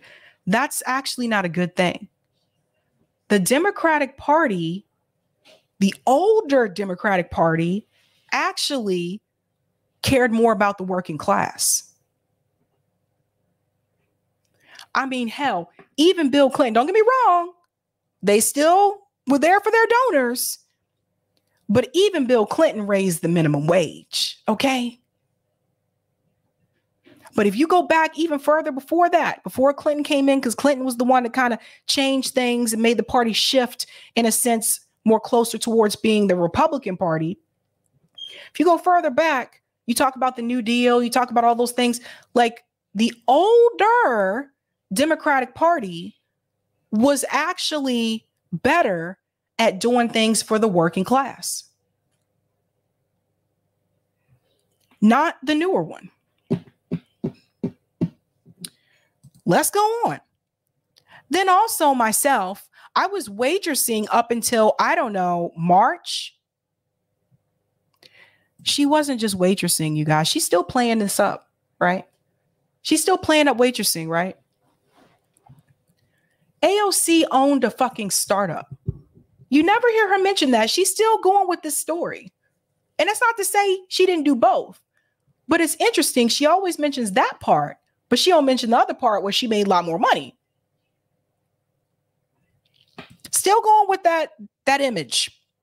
And I won my primary just a few months later. And even coming into Washington, not just figuring out how I orient myself politically, coming from a background of direct action and activism, but then also adding on the entire profession of legislating at a federal level. First of all, this part right here is a lie. Coming from a background of direct action and activism. By the way, guys, she admitted this in another interview. She may not remember. AOC was not an activist. She actually admitted in an interview after she had just won, when they said to her, like, yeah, you're this activist, and what made you want to speak up? And she said, I actually never considered myself to be an activist. They just called me one.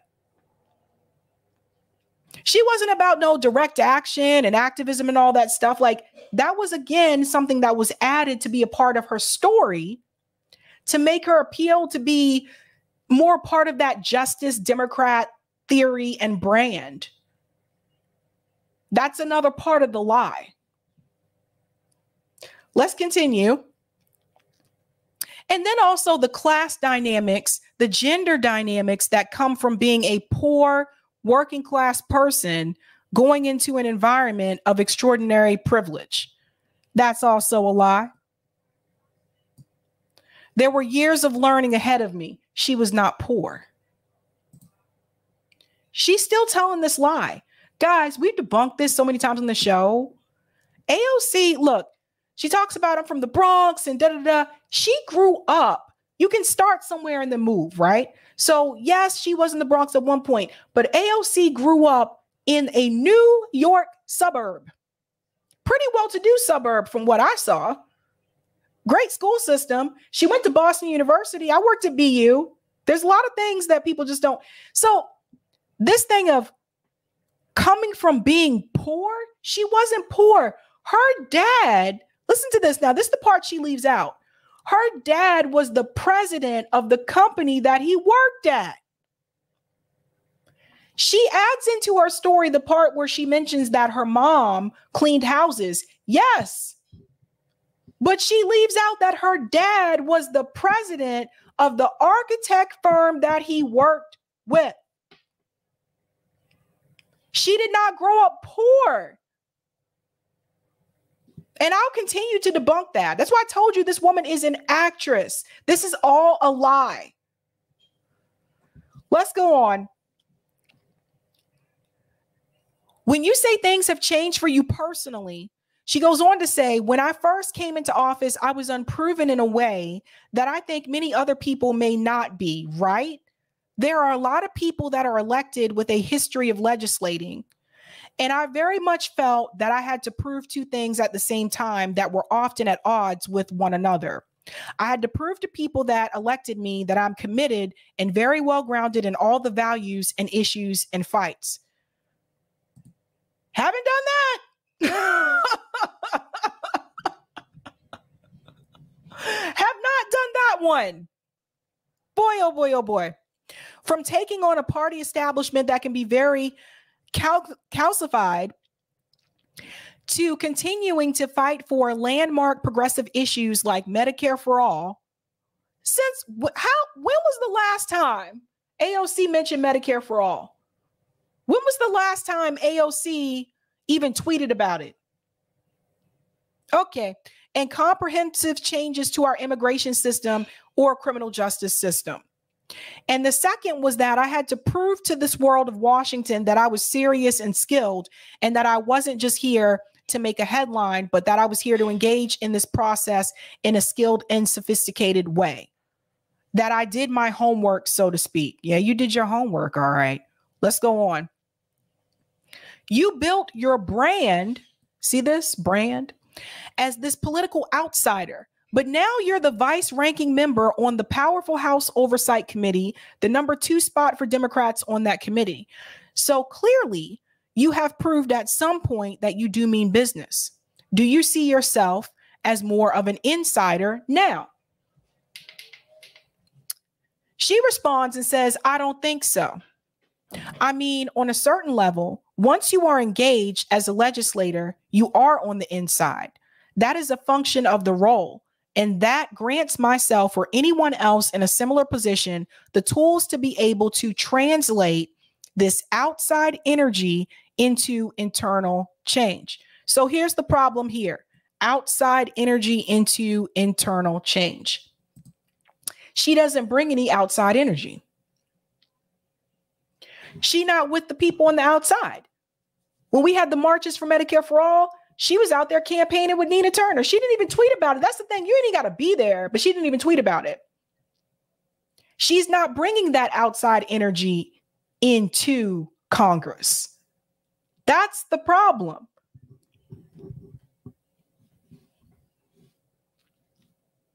Boy, I tell you, she's a good liar, though. I'm curious if you understood in 2018 when you were first elected that holding power and having relationship was going to be vital to how you move the party. Listen to this.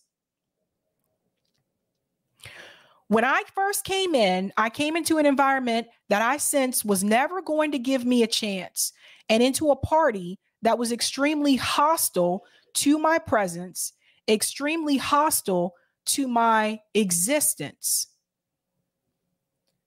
Why do you want to be a part of this party? Like, that's the thing. Like, hey, guys, would you crash a party, right? Let's say you crash someone's birthday party and everybody there is really hostile towards you. And it's obvious, like, then I really, you want to stay in this party? That's one of the reasons I dug so powerfully into my work. No, I'll go ahead and correct this for you. They were extremely hostile to my existence. That's one of the reasons why I decided to side with Democrat leadership. That's one of the reasons why I decided to become a scab against the railroad workers. That's one of the reasons why I decided to vote for that $40 billion to go to Ukraine. That's one of the reasons why I continue to ignore the outside grassroots activists. That's one of the reasons why I don't go onto left independent media anymore. So much more we can add here. So much more. I think a lot of women and people of color, especially women of color, have heard time and time again, you have to work twice as hard to get half as far. I felt like I had to work way, way harder to not even get half as far, you know? No, I don't know. Because let's make a comparison here.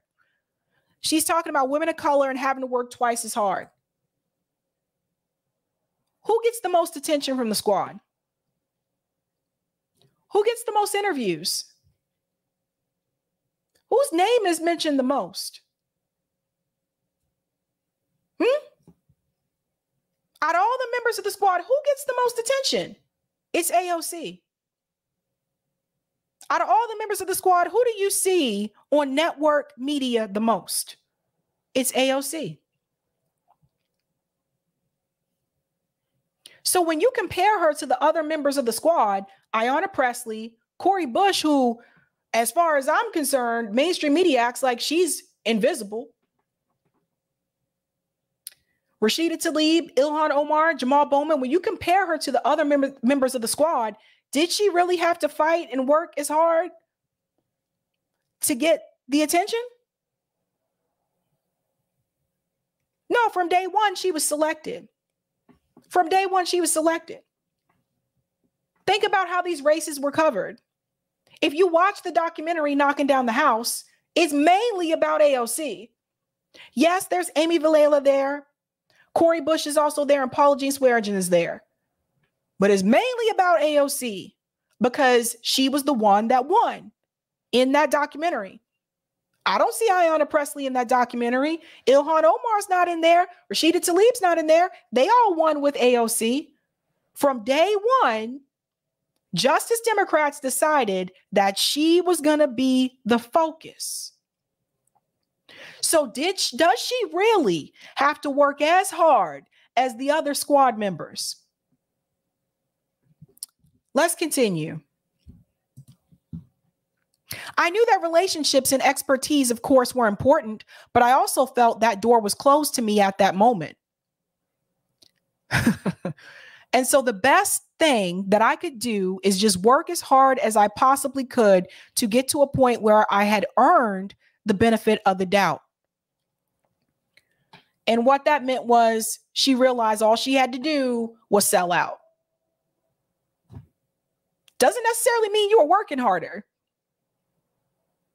It doesn't take hard work just to say, okay, I'm going to start agreeing with Nancy Pelosi.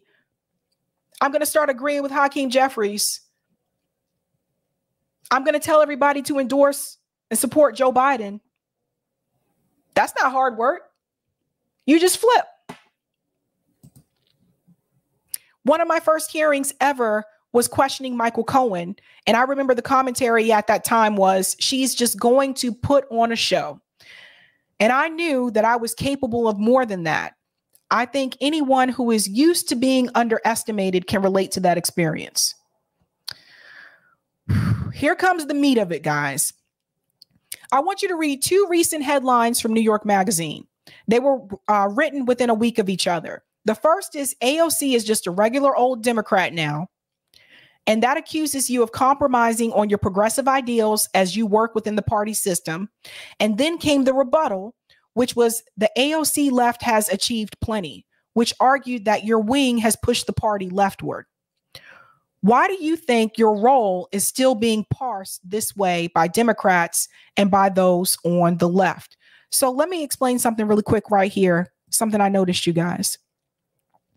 Remember, I talked about both of those articles, and I told you how this one was basically a response to that other article calling her out, right? This article here, the AOC left has achieved plenty. I constantly pointed out how they always referred to the squad and then AOC's name was separate. It's like Diana Ross and the Supremes, right? AOC has already been selected. She's basically in line to be the next Nancy Pelosi, unless she decides to leave politics. That's basically where she's in line to be. I can see it already now. Nancy Pelosi was progressive too. Remember when she joined Congress? But what I want to tell you is when it says AOC left has achieved plenty, and you see how this rebuttal, it came out quickly to rebut that article from Freddie. This just goes to show you one of the things that Dr. Shiva said that I think I do agree with is that sometimes the establishment will choose our heroes for us. So they choose someone like an AOC. They choose someone like a Bernie Sanders, someone that appears to be on the outside, but is just playing their role of convincing you that they're going to fight for these things internally, but they're not. And as long as they pick the hero for us, we won't see the real fighters. The real fighters would never get that attention. Now she responds. Part of it is because we haven't really had a political presence like this in the United States before. Really? Is she correct there?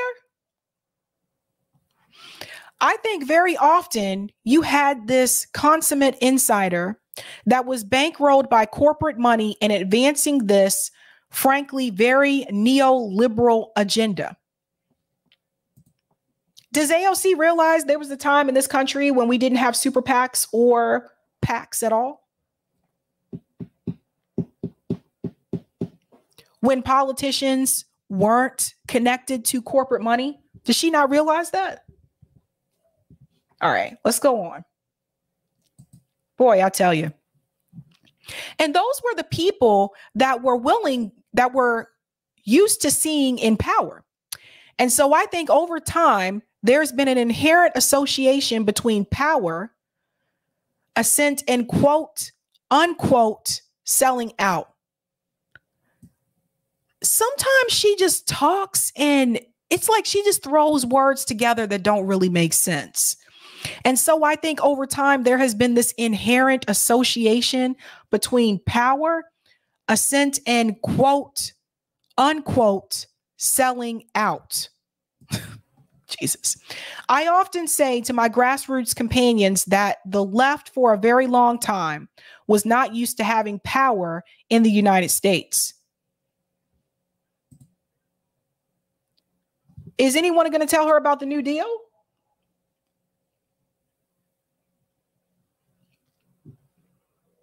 Is anyone going to tell her about the New Deal? Okay. How there were socialists, there were communists who rose up against FDR. And so when we encounter power, we're so bewildered by it. No. This is all an act. This is all an act. Her just making excuses so she don't have to do what she was supposed to do. Suspicious of it, they ask. Suspicious of it that there's no way in this country you can accrue any kind of power without there being some Faustian compromise. Let me show you guys how this works together. I'm not reading this entire article, but let me show you something. Because you see, you have people that clap for the squad as well. Look at this shit. Let me pull this up here. So Robert Durden posted this. I wonder if AOC will sign Grimm's personal copy. Dear Ryan, thanks for writing this book, worshiping me, and for never asking me any hard questions when we do interviews. I love that, Robert. Ryan Grimm is writing a book, or wrote a book. It hasn't been released yet. Guys, go ahead and get your laughs out now. Hasn't been released yet. It's called The Squad, AOC and the Hope of a Political Revolution by Ryan Grimm, author of We've Got the People. Now, how do you think this book is going to portray the squad? I'm pretty sure it's not going to portray them in a negative light, right? Ryan Grimm is the DC bureau chief for The Intercept. He has access to the squad members, where most people in this space do not, by the way. Now, in order to maintain that access with those squad members, obviously, you're going to have to talk about them in a way that makes them feel comfortable talking to you. And that's part of the reason why Ryan Grimm is always there to jump into the Twitter discussions to defend the squad when people criticize them. It's almost like he has that shit on standby. I'm not kidding. I told him this to his face. So But do you see what's happening here? You guys see this? This is why Ryan Grimm has been defending AOC and the squad so much, because all this time he was writing a book. All this time. And this is just another way. Let me send this message out there to people to let them know the squad is still fighting for you. Give them a chance. Give them a chance. Colin said, no one bought Corey's book. What makes Ryan Grimm think that people will buy his book? No one has money to buy books anyway. It's just like, I can't. It just. Now, Ryan did respond. We'll go up here because Ryan did respond to the criticism.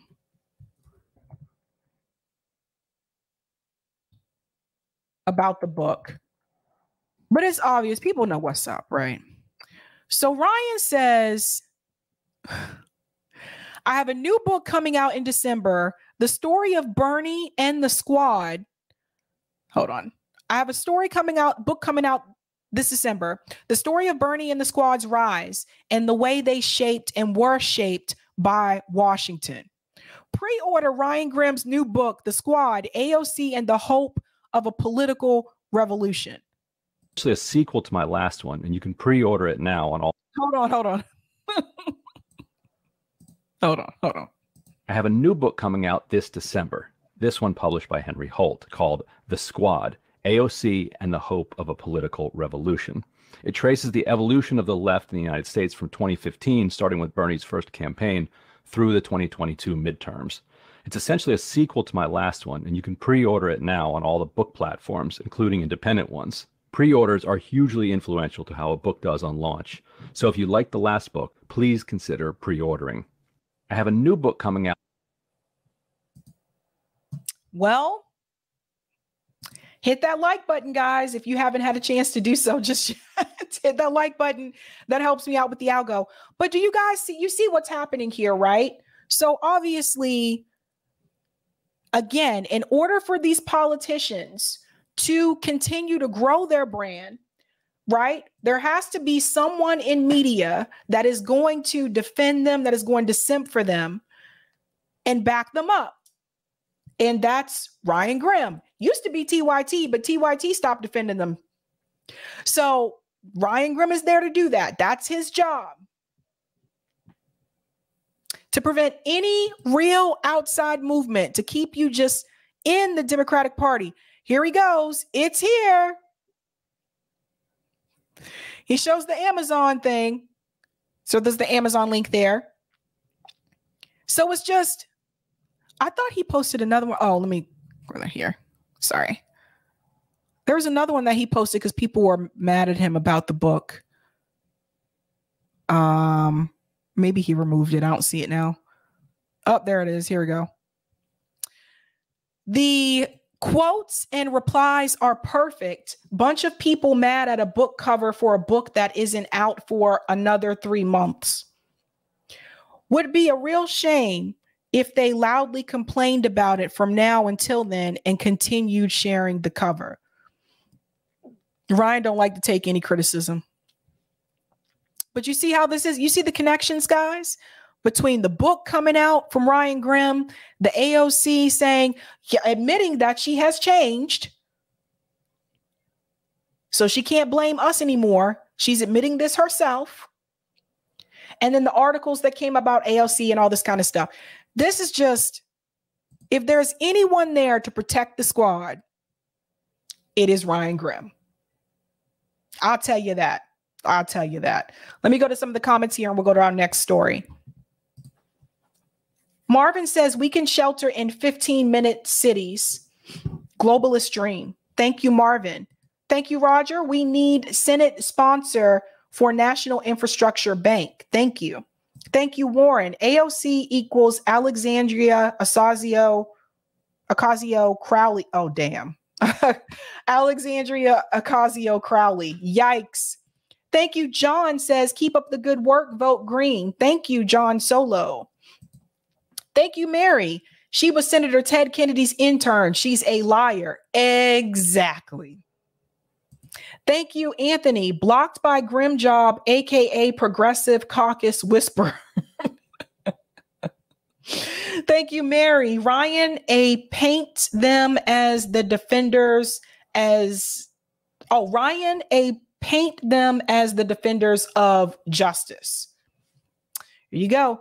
Thank you, David. Everyone's got a book. Grim, RFK, Marianne. Thank you, Frank. They don't know how to handle power. Nah, they just don't want to use it to help us. They had all the power during Obama's first term and did nothing. You're right. Multiple times when they had power in this country. Multiple times. We're going to go to this story here. Glenn Greenwald was recently in an interview with Megyn Kelly. Megyn Kelly brings on interesting people from time to time. But going into this, I want you to think about the fact that AOC was one of those people that Glenn did interview. So there were 2 interviews, if I remember. She interviewed with Jimmy Dore and she interviewed with Glenn Greenwald. When I interviewed Glenn, I did ask him, like, did he believe her back then? And he said, yeah, he did. But he said it's just as crazy how all these people have changed, right? So those of us who have left the duopoly and are supporting Greens or independents, we faced a lot of criticism from those who are still in the duopoly, right? Of course.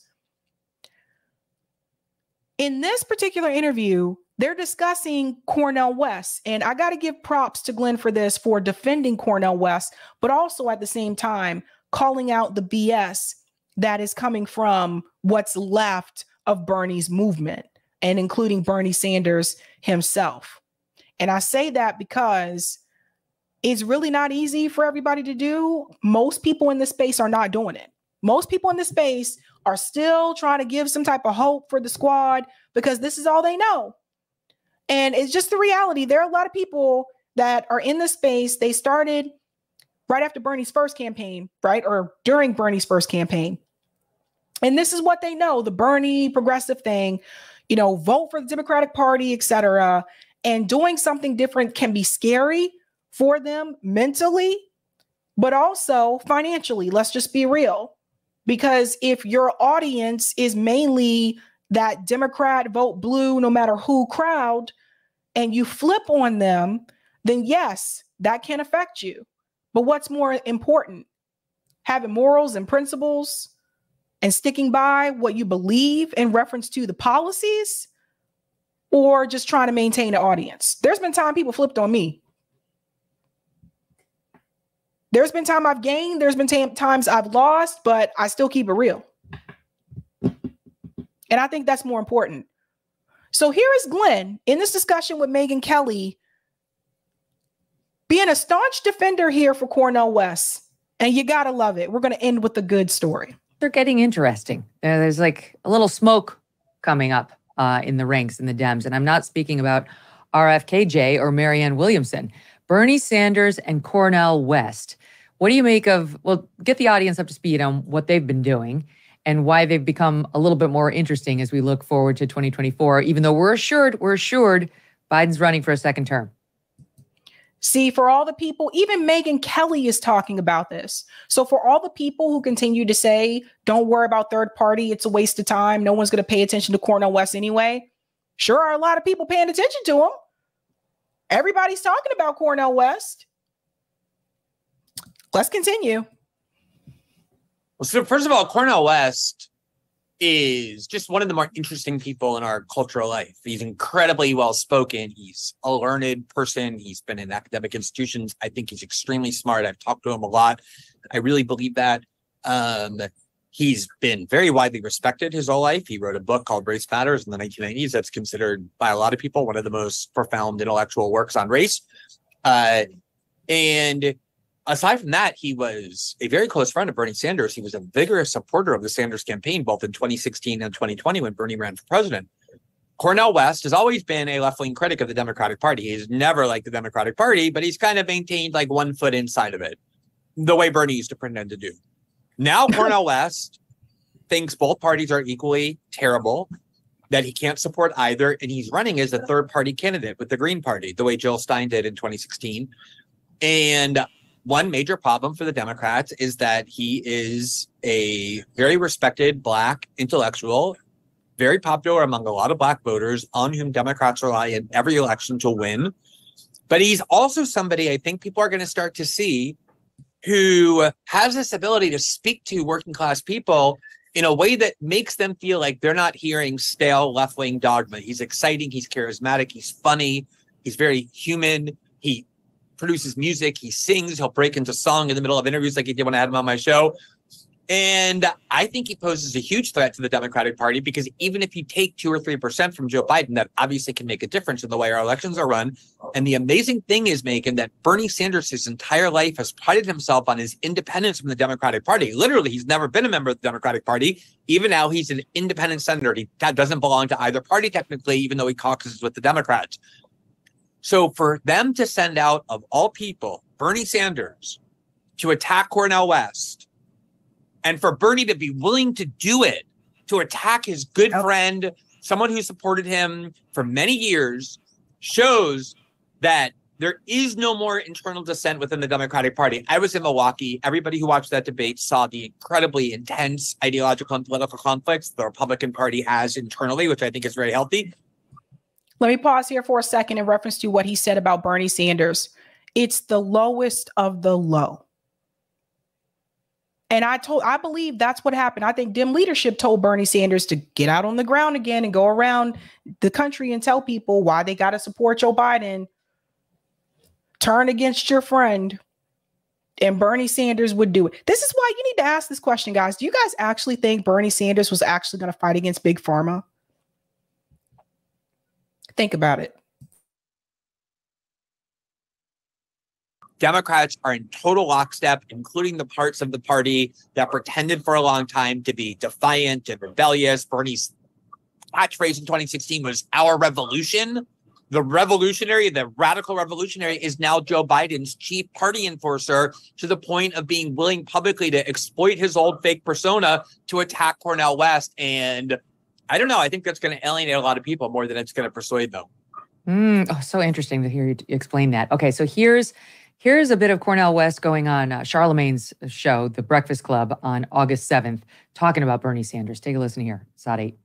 I love the brother, and you know, even in love, people have deep disagreements about these things. But I think, again, he's fearful of the neo-fascism of Trump. People look at Biden, they don't really want to tell the full truth. He's created the best economy that we can get. Is this the best that we can get? You're going to tell that lie to the people just for Biden to win? And see, that's the piece right there that Bernie Sanders, you know, Bernie was basically caught in a lie. And when I talked about that conversation back then, when they played this clip to Bernie Sanders, when he was on the interview on CNN, what I forgot to mention during that segment is that Bernie Sanders was caught in a lie on national television. And yes, that was exactly what Bernie said. So you can't know. Can you trust Bernie? The hell to the no. But the point that I'm trying to make to you guys is this. If the Democratic Party sent Bernie Sanders to go out again, once again in New Hampshire, and tell people that we need a party that works for the people and you got to push back against the Dem establishment. But in the same week, he told people you got to back Joe Biden so that we don't get, you know, the fascist right wing or whatever. Bernie Sanders is trying to talk out both sides of his mouth. But also what that shows you about Bernie Sanders is that if he will bend the knee to Democrat establishment, then not only is he weak, but two, he was never going to fight back against corporate greed. He was never going to fight back against these pharmaceutical companies, because the moment he tried to, Democrat leadership would tell him not to do it. So do you guys still sit here and think that Bernie Sanders actually would have tried to give us Medicare for all? No, because Dem leadership would not allow that to happen. So you see, what I'm trying to say is Bernie Sanders was playing people the whole damn time. Some people don't believe that. Some people say he had good intentions from the beginning. Yeah, whatever. When you had good intentions from the beginning, compared to what he's doing right now, whatever he planned in the beginning don't mean anything to me anymore. I don't care. I don't care if you had good intentions in the beginning. You know, it's kind of like, say you in a relationship and you're married, and let's say, we'll use it from a female perspective.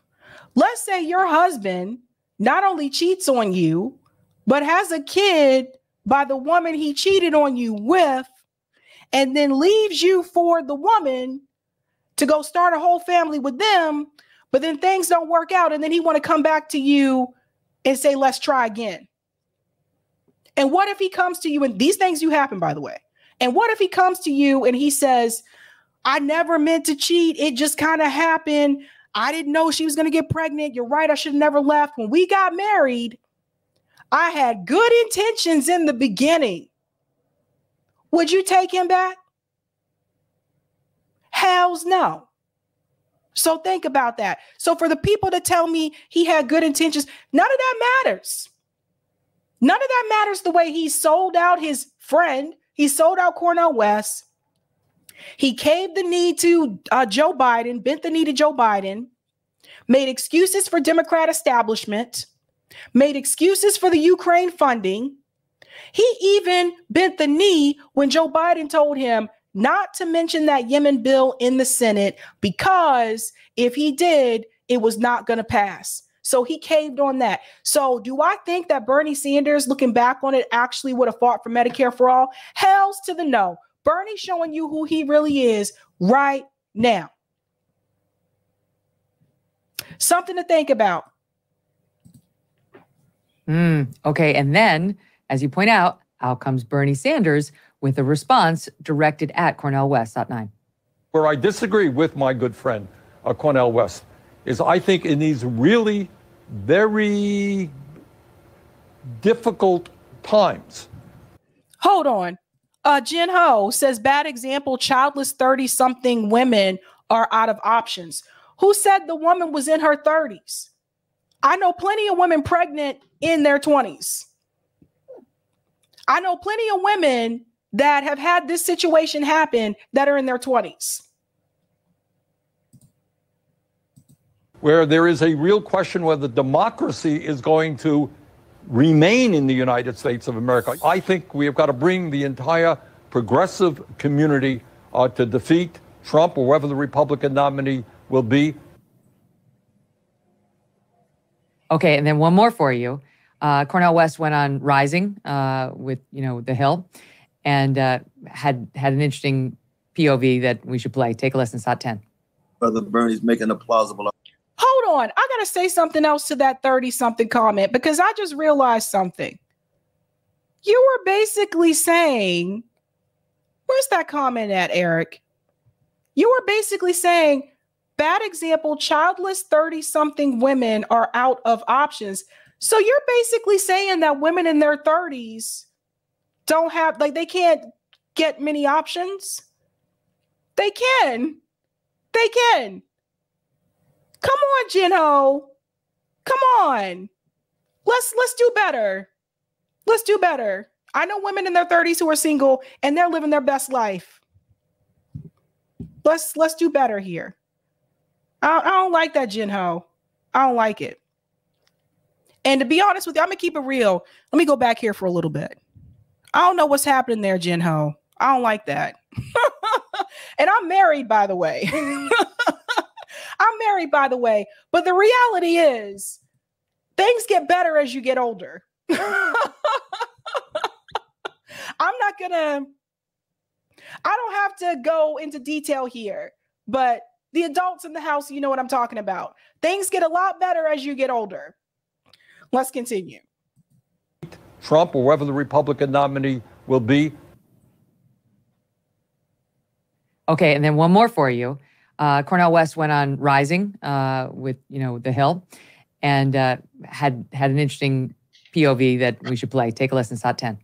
Brother Bernie's making a plausible argument, but I think deep down in his heart, he knows that the Democratic Party has no fundamental intention of speaking to the needs of poor people and working people. He and AOC and the others are going to be, in a certain sense, window dressing at worst and at best, people to appeal to every 4 years. So Glenn, Cornel West is not persuaded by the Bernie message of we've got to get the entire Democratic Party unified and on board to defeat the fascist Trump. You know, I have to say, Megan, like Bernie Sanders, it's sad to watch because he is a politician for whom I had personal respect. I think a lot of people, even people who don't like his ideology in Washington, will say whatever you want to say about Bernie. He has integrity in the sense that he's always true to his principles. What he's doing now is so despicable because in 2016, this is exactly the argument that was made against Bernie Sanders was, look, we have this Hitler-like menace in Donald Trump. This is not a time to have infighting within the Democratic Party. You're threatening American democracy by running against Hillary Clinton and damaging her. And to this day, a lot of them blame Bernie Sanders for sabotaging Hillary Clinton in the general election. And beyond that, Megan, people don't want to face the fact in the Democratic Party that it isn't people like me saying this. It's people like Elizabeth Warren and Donna Brazile, the former chairwoman of the DNC, who said that in 2016, the Democrats cheated. They rigged the election in order. Let me just pause here for a second and we'll get back to the whole DNC fraud lawsuit. That point that Glenn just made there about people blaming Bernie Sanders for the reason why Hillary Clinton lost. See, everyone keeps mentioning Jill Stein now, but for those of us who remember back then, they blame Bernie Sanders and Bernie supporters as well for the reason why Hillary Clinton lost. And one thing that I want to add is that also goes to show you for the people who are saying that Cornel West should just run through the Democratic Party because he's going to be shamed or he's going to be blamed. He's going to be vilified, as Crystal said, as a third party candidate. And his supporters will be as well. Well, first of all, nobody has to know who the hell you voted for. So there's that. But number two, I will say, actually, no, because if Cornel West ran through the Democratic Party, he would be blamed if Joe Biden lost, just like Bernie Sanders was blamed when Hillary Clinton lost. I'll throw in other names too, because see, people starting to not really talk about Marianne no more. And I'm going to say this as well. Marianne Williamson or RFK Jr., they're going to do the same thing to them too. Mark my words. If Joe Biden loses in 2024, they're not just going to blame the Cornel West supporters. They're also going to blame the people who supported RFK Jr. and Marianne Williamson. Watch. Wait for it. To ensure that Bernie lost and that Hillary won and that she would win no matter what. And so to watch Bernie now turn around to the same party that refuses to hold any presidential debates to declare Joe Biden the winner, even though he has two primary challengers before a single vote is cast, that cheated and rigged the election when he ran, and to pretend now that the Democrats are the only guardians of democracy without whom we will no longer be a democracy. And not only that, but to do so by attacking Cornel West, someone who's supposed to be his friend, in such harsh terms, I think is really grotesque. And look, you saw Cornel West in that clip. I mean, it's not hard to understand why Democrats, the last poll showed 20% of Black Americans are saying they're going to vote for Donald Trump. Maybe that was an outlier, maybe that, but no question, Trump has attracted more and more non-white voters the more he stayed in public life. And if you have someone like Cornel West going and saying that stuff that he just said, Democrats don't care about the working class, they don't care about the poor, that is not something that Democrats want. And I don't think they believe they can persuade Cornel West to stop. And so they've launched this repulsive campaign trying to depict him as a deadbeat dad, as a tax cheat. Like, what's next? Drug dealer? That's right. And you guys have seen it. And that's what we were saying. You see the racist tropes that's coming from the Democratic Party. That's coming from the Democratic Party, calling them all these different, like, stereotypical smears against Cornel West. You see this? That's coming out. So what they tried to do is they tried to say, Dr. West, you know, all these people that interviewed him, Dr. West, why not go as a Democrat? Dr. West, why not run through the Democratic Party? Dr. West, why not do this? Listen, that was the original plan. They said, let's try to see if we can get him to move to the Democratic Party. That didn't work. So now they got to send out the attack dogs. And the first attack dog they send out is Bernie Sanders. Why are you guys still talking about this women in the 30s thing? What in the world?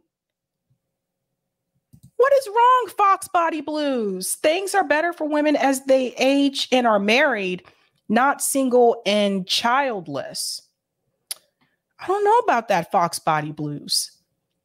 I don't know about that. I know single women who disagree with you, who disagree. I don't know. That might need to be a whole other conversation. Let's continue. Yeah. It really shows just how craven these people are. The Daily Beast had a piece up this month. Cornel West owes more than $500,000 in unpaid taxes. They went and pulled public records from New Jersey and California, claiming he owes the IRS $543,000 in outstanding federal tax liens.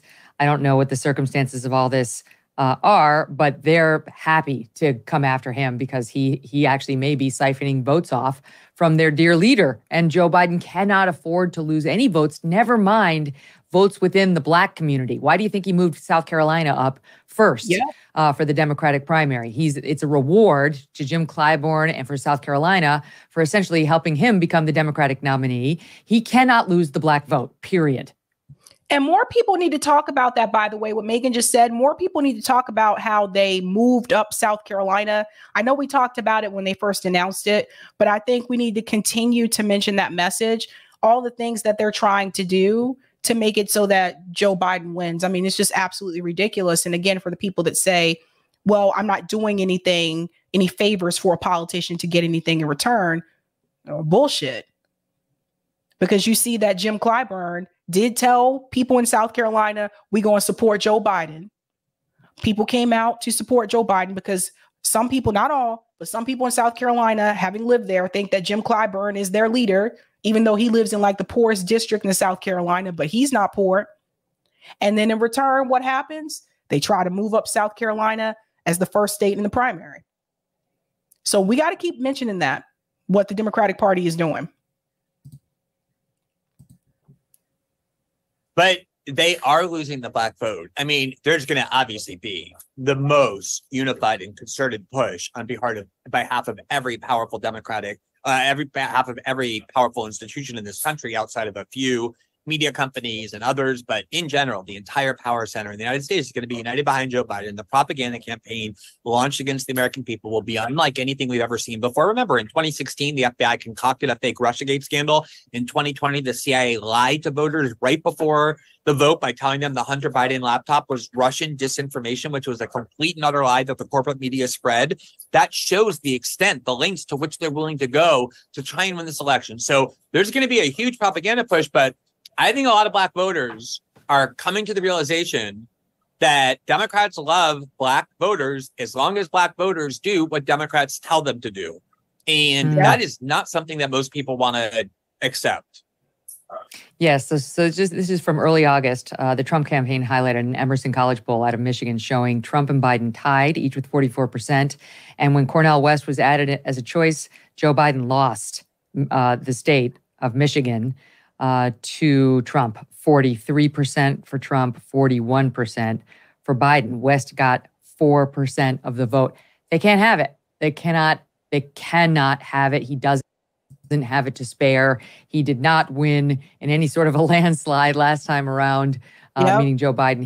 He needs every single vote. And Cornel West could be a very interesting spoiler. And you know what? Michigan will be close again. It'll be tight again. It'll be tight again.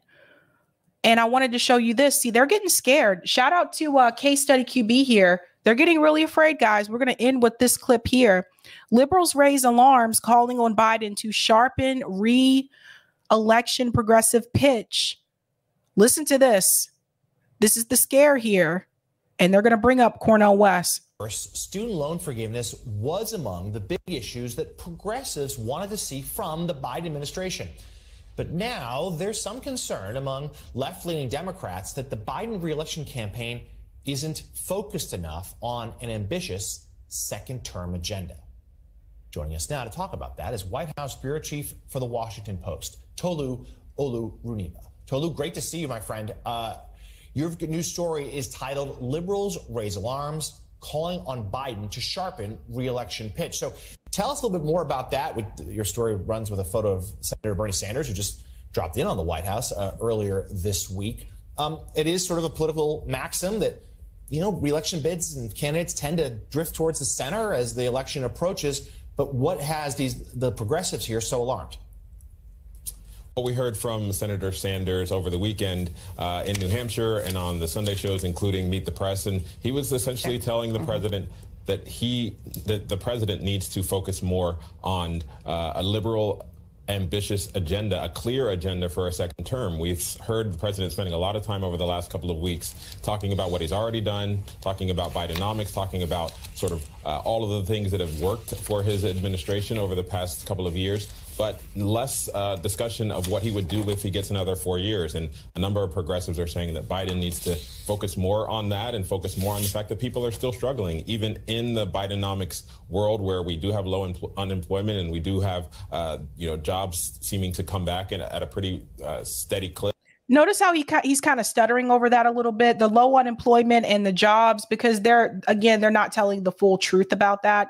They're not explaining that people were kicked off of unemployment by the Biden administration. So obviously, if you remove people, the numbers are going to decrease. This is not to say that people have not gained jobs. People have gained jobs, but you also need to add in the other piece to that equation. These people are lying on purpose. Notice how he was kind of stuttering over it a little bit.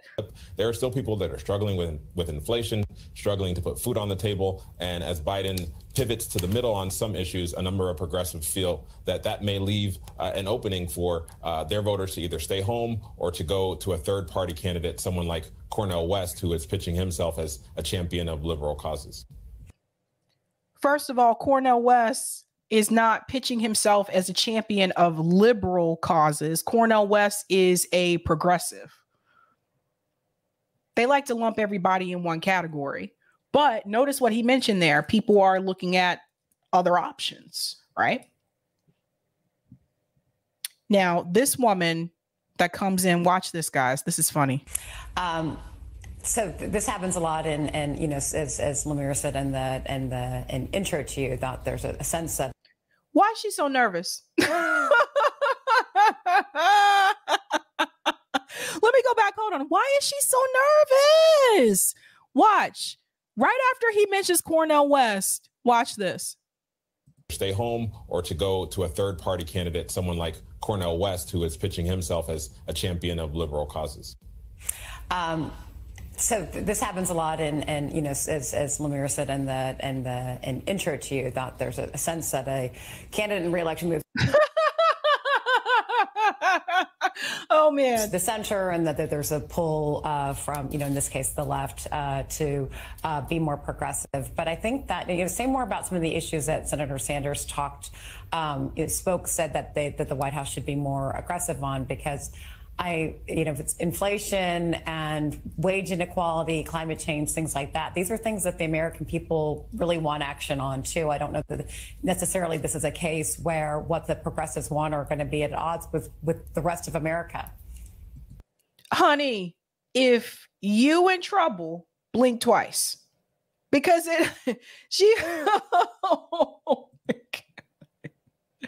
I don't know if she was just nervous or what, but she struggled to get that out. And even look at the expression on her face. She struggled to get that out when we're talking about progressive, or we're talking about, you know, this idea of, you know, voting for a third party candidate. She struggled, honey. So if you need help, blink. Yeah, and I should also include that Senator Sanders said both in his speech and on his media appearances that President Biden has every right to be proud of his record. His record includes a number of progressive wins on things like climate change, the Inflation Reduction Act, on things like the economy and jobs, and all of the things that have happened over the past couple of years. Notice they don't give you any details, though, when they say those things. And he said like the economy and jobs. Didn't he just tell us prior to the statement that people are struggling with inflation? But then he goes on to say the president has things to be proud about, like the economy. As if inflation is not a part of the economy. They all say the same thing. They all got the same talking points. In a divided Congress, a number of progressives have given Biden credit for that. But they say that there needs to be more done as we put on an agenda for the next term. Things like, free universal health care, things like universal pre-K and child care, the things. Free universal health care. Hold up. He's about to lie. Hold on. Watch. I'm going to show you something. Watch this. As we put on an agenda for the next term, things like, free universal health care, things like universal pre-K and child care, the things that Biden campaigned on and things that were originally in the Build Back Better agenda that he wanted to get through Congress, but were blocked by some conservative Democrats in the Senate. Universal health care was not on the original Build Back Better. He said the things that were originally on Build Back Better and the things that Biden wanted to get done. 2, Biden never wanted to get universal health care done. He's been very vocal about this from day one, that if that Medicare for All bill came across his desk, he would veto it. He's not going to sign that into law. See how they're just lying to the people? And if you're not paying attention and like say you were doing something else, and you're not really paying attention to everything that's being said, that can just go by you like, whew, just like that. Because let me know, because I went through the Build Back Better bill on this show, and I sure as hell can tell you there was no universal health care in that bill. And I can tell you Biden never wanted to do it as a part of his own plan either. I don't know which was worse, her or him, but they were both nervous, shaky, kind of like, I'll take the comment on Rockfin, Eric. I guess that's what happens when you're about to lie. I don't know. Thank you for the tip, Roger. Third-party presidential candidates haven't been a threat to either party since 1968. Why, you ask? Because we elect presidential candidates by the Electoral College vote, not by individual votes. And 68 was the last time a third-party president won a state via ECV. In a winner-take-all system, if you win the majority of electors in said state, then you get that entire state with all of its electors, including ones you lost. Don't forget Utah, Sabby. Utah will be tomorrow. But thank you for the reminder, Eric. I'm going to go to the comments here. Thank you for the super chat, Skeptic. Where is BlackRock, Vanguard, and State Street with their diversity, equity, and inclusion with all the money they have? You should be building all kinds of affordable housing if they want to stand up to their mantra. BlackRock is too busy buying those houses and renovating them and increasing the price so that the average American can't afford to purchase it as a single family home. Thank you, Frank. The hope of a political revolution. Oh, Ryan playing step and fetch it. Boot says West has already been on multiple MSM outlets and he's not even the Green nominee yet. That's true. RT says, Sabby, I'm not going to flip on you, but I saw you in an interview with Glenn after you interviewed Dr. Shiva, and you didn't ask him why he ignored Shiva's lawsuit. Why? Because I wasn't interviewing him. He was interviewing me. He was interviewing me about a particular subject. I can still ask him about that. Thank you, 007 Angelo. Dems are terrified West will take Black voters.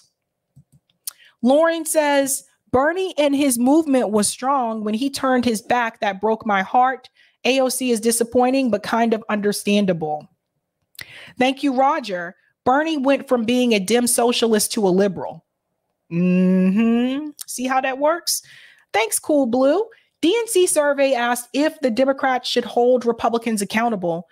Democrats refuse to hold themselves accountable. In their minds, they don't legitimately lose elections. Good point. Thank you, Luis. I'm 56, single, no kids. My life is perfection. My niece and nephews are prepared to take care of me. Get over yourself. I love my life. You do your damn thing, Louise. You do the damn thing. David says more Black Americans need to be reminded how much harm Biden has done to their communities through his policies in the 40 plus years he's been in politics. Bingo. That's true. Thank you, Marvin. World War III, Biden becomes wartime president, freeze election. Thank you, Roger. Yo, who's this fake Don Cornelius looking mofo? Oh my God, Roger. Yikes. And thank you for this as well. Is that Jen Palmieri, who worked for Hillary in 2016. I think that's who that was, that looked like her. Thank you so much for that. All right, guys, I'm heading out. I hope you have a wonderful Labor Day tomorrow. Labor Day. You guys know I am not here on Mondays, but I will be back live Tuesday, so you can enjoy clips tomorrow. Have a great Labor Day, guys.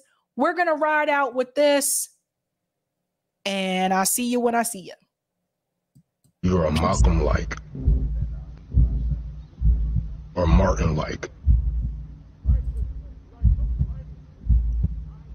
Whether you are violent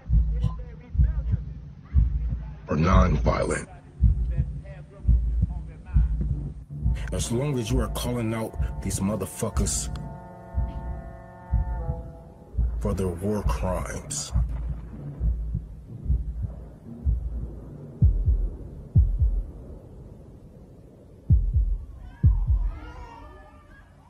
As long as you are calling out the government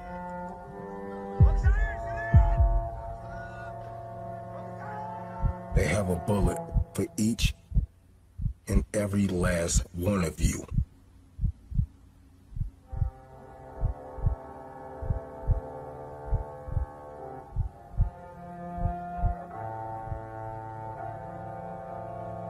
My goal is to get you to realize your life has already been taken from you.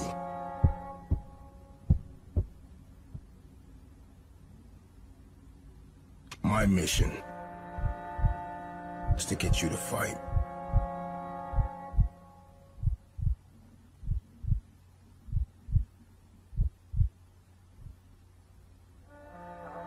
With your focus or dedication for liberation, for all creations.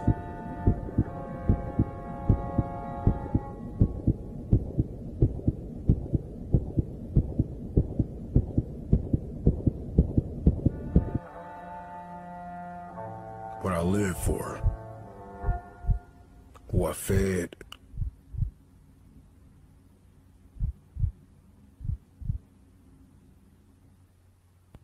and who I died for, will all stand the test of time.